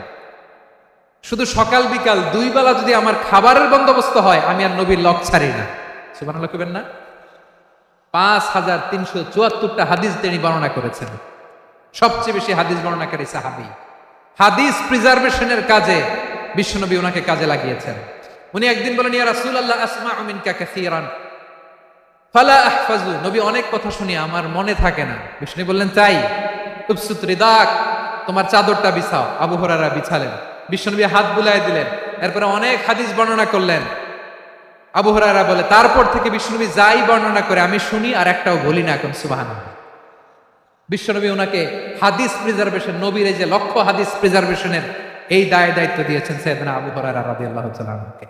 প্রিয় ভাইরা, তাহলে 10 জন সাহাবীর কথা যে বললাম, আপনারা কি খেয়াল করেছেন কত বড় ট্যালেন্ট হান্টার, চৌকস ট্যালেন্ট হান্টার ছিল আমার নবী। এক একজনের এক এক ট্যালেন্ট এক এক কাজে অ্যাসাইন করেছেন, এক একজনকে এক এক দায়িত্ব দিয়েছেন, এক একজনের প্রতিভাকে এক একভাবে বিকশিত হওয়ার সুযোগ দিয়েছেন। আওয়াজ করে বলেন ঠিক কি না? এখন আমার পর্দার আড়ালে আমার মায়েরা বলবে, এতগুলো পুরুষ সাহাবীর কথা বললো, নারী সাহাবীরা কি কিছু করে না? হ্যাঁ, একজন নারী সাহাবীর কথা বলে মোনাজাত হবে, দোয়া ছাড়া কেউ যাব না। রুফাইদা আল আসলামিয়া রাদিয়াল্লাহু তাআলা আনহা, ওনার বাবার নাম সাআদ আল আসলামি। বিশ্বনবী কি খেয়াল করলেন দেখেন, সাআদ ছিল মদিনার বড় ডাক্তার। এই নারী সাহাবী রুফাইদা বাবার কাছ থেকে চিকিৎসা বিদ্যা শিখেছেন। যখন শিখছে, বিশ্বনবী দেখলেন আমার তো প্রতি সপ্তাহে সপ্তাহে যুদ্ধে আহত সাহাবীদের সেবা দিবে কে? বিশ্বনবী রুফাইদাকে বললেন, রুফাইদা তুমি মসজিদে নববীর পাশে একটা মেডিকেল ক্যাম্প করো। এই যে সাকিনা আদ্দিন মেডিকেলের আমার ছাত্রী বন্ধুরা শুনে রাখো, তোমাদের আইকন হচ্ছে রুফাইদা আল আসলামিয়া। বিশ্বনবীর ডিরেকশন অনুযায়ী তিনি মসজিদে নববীর পাশে একটা মেডিকেল ক্যাম্প করলেন এবং আহত সাহাবাদের চিকিৎসা উনি ওনার টিম নিয়ে দিতেন। বিশ্বনবীর পরামর্শে উনি আনসারি এবং মুহাজির মহিলা সাহাবীদেরকে নিয়ে একটা স্পেশাল মেডিকেল টিম গঠন করলেন। খায়বার যুদ্ধে 7ম হিজরিতে যখন বিশ্বনবী যায়, উনি ওনার টিম নিয়ে আসলেন, বললেন, ইয়া রাসূলুল্লাহ আমরা তো তলোয়ার চালাতে পারি না, আমরা তো তীর মারতে পারি না, আপনি যদি অনুমতি দেন খায়বার অভিযানে আমি আমার টিম নিয়ে মেডিকেল টিমের সেবাটা সার্ভিসটা দিতে চাই। পড়েন সুবহানাল্লাহ। বিশ্বনবী অনুমতি দিলেন, যোদ্ধা সাহাবীদের সাথে রুফাইদা আল আসলামিয়া উনিও মেডিকেল টিম নিয়ে অগ্রসর হলেন। খায়বারের প্রতিটা আহত ইনজুর্ড সাহাবী যারা ইনজুরির শিকার হয়েছেন সবাই রুফাইদা আল আসলামিয়ার এই মেডিকেল ক্যাম্প থেকে চিকিৎসা সহায়তা পেয়েছেন। সুবহানাল্লাহ পড়েন। দেখেন কিভাবে বিশ্বনবী ট্যালেন্ট বাছাই করতেন। আপনি অবাক হবেন, বাহরাইনের মেডিকেল ইউনিভার্সিটিতে রুফাইদা আল আসলামিয়া মেডিকেল প্রাইজ অ্যাওয়ার্ড প্রতি বছর দেয়া হয়। যদি 8 দিনের এই মেডিকেল আমার বোনেরা যদি জেনে থাকো জানো, না হলে নতুন করে জানো, সার্চ দিও রুফাইদা আল আসলামিয়া মেডিকেল অ্যাওয়ার্ড বাহরাইনের ইউনিভার্সিটিতে দেওয়া হয়। প্রিয় ভাইয়েরা, তাহলে আলোচনার সামারি আমরা করি। বিশ্বনবী যার যেখানে ট্যালেন্ট তাকে ওইখানে কাজে লাগাতেন। আওয়াজ করে বলেন ঠিক কিনা? এবার একটা ইন্টারভিউ হবে, আওয়াজ করে বলেন আবু মাহজুরাকে বিশ্বনবী কি বানাইছেন? হ্যাঁ, ভুলে গেছেন? সামনের চুলে হাত দিয়ে বিশ্বনবী কি সুন্দর গলায় আজান শিখালেন। মুয়াজ্জিন যায়েদ বিন সাবিতকে একাডেমিক প্রজেক্টের দায়িত্ব দিয়েছেন। তিনি ছিলেন বিশ্বনবীর দোভাষী ব্যক্তিগত সচিব। মুসআব ইবনে উমাইর, the first ambassador of Islam. আব্দুল্লাহ ইবনে আব্বাস, উম্মার বড় শিক্ষাবিদ, মুফাসসির। আব্দুল্লাহ ইবনে মাসউদ, আব্দুল্লাহ ইবনে মাসউদ ছিলেন জুরিস্ট। কি ছিলেন? জুরিস্ট ছিলেন, এই উম্মার সবচেয়ে বড় জুরিস্ট। খালিদ বিন ওয়ালিদ, সেনাপ্রধান। হাসান বিন সাবিত,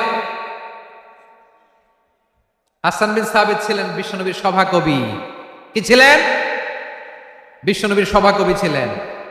এরপরে হুযায়ফা ইবনুল ইয়ামান কি ছিলেন? গোয়েন্দা বিভাগের প্রধান। মুআয ইবনে জাবাল কি ছিলেন? সিনিয়র আমলা, ইয়ামানের গভর্নর। আবু হুরায়রা রাদিয়াল্লাহু তাআলা আনহু হাদিস প্রিজার্ভেশনের কাজ করেছেন। আর আমাদের রুফাইদা আল আসলামিয়া রাদিয়াল্লাহু তাআলা আনহা কি ছিলেন? নার্স ছিলেন। নার্স হয়ে মেডিকেল সেবা দিয়েছেন। প্রিয় ভাইরা, পুরো আলোচনার যদি সামারি করি তাহলে বিশ্বনবী যেভাবে হিউম্যান রিসোর্সকে ম্যানেজ করেছেন, যার যেখানে প্রতিভা কাজে লাগিয়েছেন, আমরাও যদি করি আমাদের বাংলাদেশের চিত্র আমরা পাল্টে দিতে পারব। আমরা শুরুতে শুনেছি মানুষের আছে অসীম সম্ভাবনা, প্রতিটা মানুষ অনন্য, যত্ন নিলে, যথাযথ পরিচর্যা করলে মানুষ বিশ্ব জয় করতে পারে, ঠিক কিনা? আমাদের হাফেজে কোরআনের সামনে দাঁড়াতে পারে এমন কোন হাফেজে কোরআন আল্লাহর জমিনে জন্ম হয় না। গোটা বিশ্ব কাঁপিয়ে তারা সেরা, আমাদের ক্রিকেটাররা সেরা, আমাদের তৈরি পোশাক শিল্প সেরা। এরকম অনেক অনেক সেরা জিনিস আছে, আমরা এগুলোর নার্চারিং করতে পারি নাই, পরিচর্যা করতে পারি নাই, সঠিক তারবিয়াতের অভাব। তাহলে মানুষের অসীম সম্ভাবনাকে কাজে লাগাতে হবে, ঠিক কিনা বলেন? ইউনুস গভর্নমেন্টকে আমি বলবো, অল্প সময়ের জন্য আপনারা এসেছেন, সংস্কারও করতে হবে, আবার নির্বাচনও করতে হবে। সব সংস্কার হতে করতে পারবেন না, যতটুকু পারবেন এর মধ্যে আমাদের যে হিউজ ম্যান পাওয়ার, আমাদের যে মানব সম্পদ, হিউম্যান রিসোর্স, এটাকে ডেভেলপ করে আপনাদের যেতে হবে। যেটা পারবেন না সেটাকে পরবর্তী নির্বাচিত গভর্নমেন্টের কাছে রেখে যেতে হবে, যে তারা যেন করে, তাদের কাছে আপনারা এটা রেখে যাবেন। তাহলে মানুষ চাইলে বিশ্ব জয় করতে পারে। আর মানুষকে হারাতে পারে কেউ? জোরে বলো যশোর, মানুষকে হারাতে পারে কেউ? আল্লাহ আমাদেরকে জনসংখ্যা দিয়েছেন প্রিয় ভাইয়েরা। এই জনসংখ্যা অনেক বড় সম্পদ, এটা আমাদের জন্য অভিশাপ নয়, আশীর্বাদ। আমাদের জনসংখ্যাকে যদি আমরা জনশক্তিতে রূপান্তর করতে পারি, আজকে বাংলাদেশ যে অবস্থানে দাঁড়িয়ে আছে, বাংলাদেশ তার 20 গুণ উন্নতির শিখরে চলে যাবে। চিল্লায় বলো ঠিক কিনা? আমাদের শ্রমিক ভাইয়েরা বাইরে কাজ করে, আমাদের শ্রমজীবী ভাইয়েরা, প্রবাসীরা, তাদের ব্যাপারে গুরুত্ব দিতে হবে। আমাদের শ্রমের দাম সবচেয়ে কম, সবচেয়ে কম। তারা এম্বাসিতে গুরুত্ব পায় না, এয়ারপোর্টে গুরুত্ব পায় না। এই সরকার অবশ্য তাদেরকে অনেক গুরুত্ব দিচ্ছে।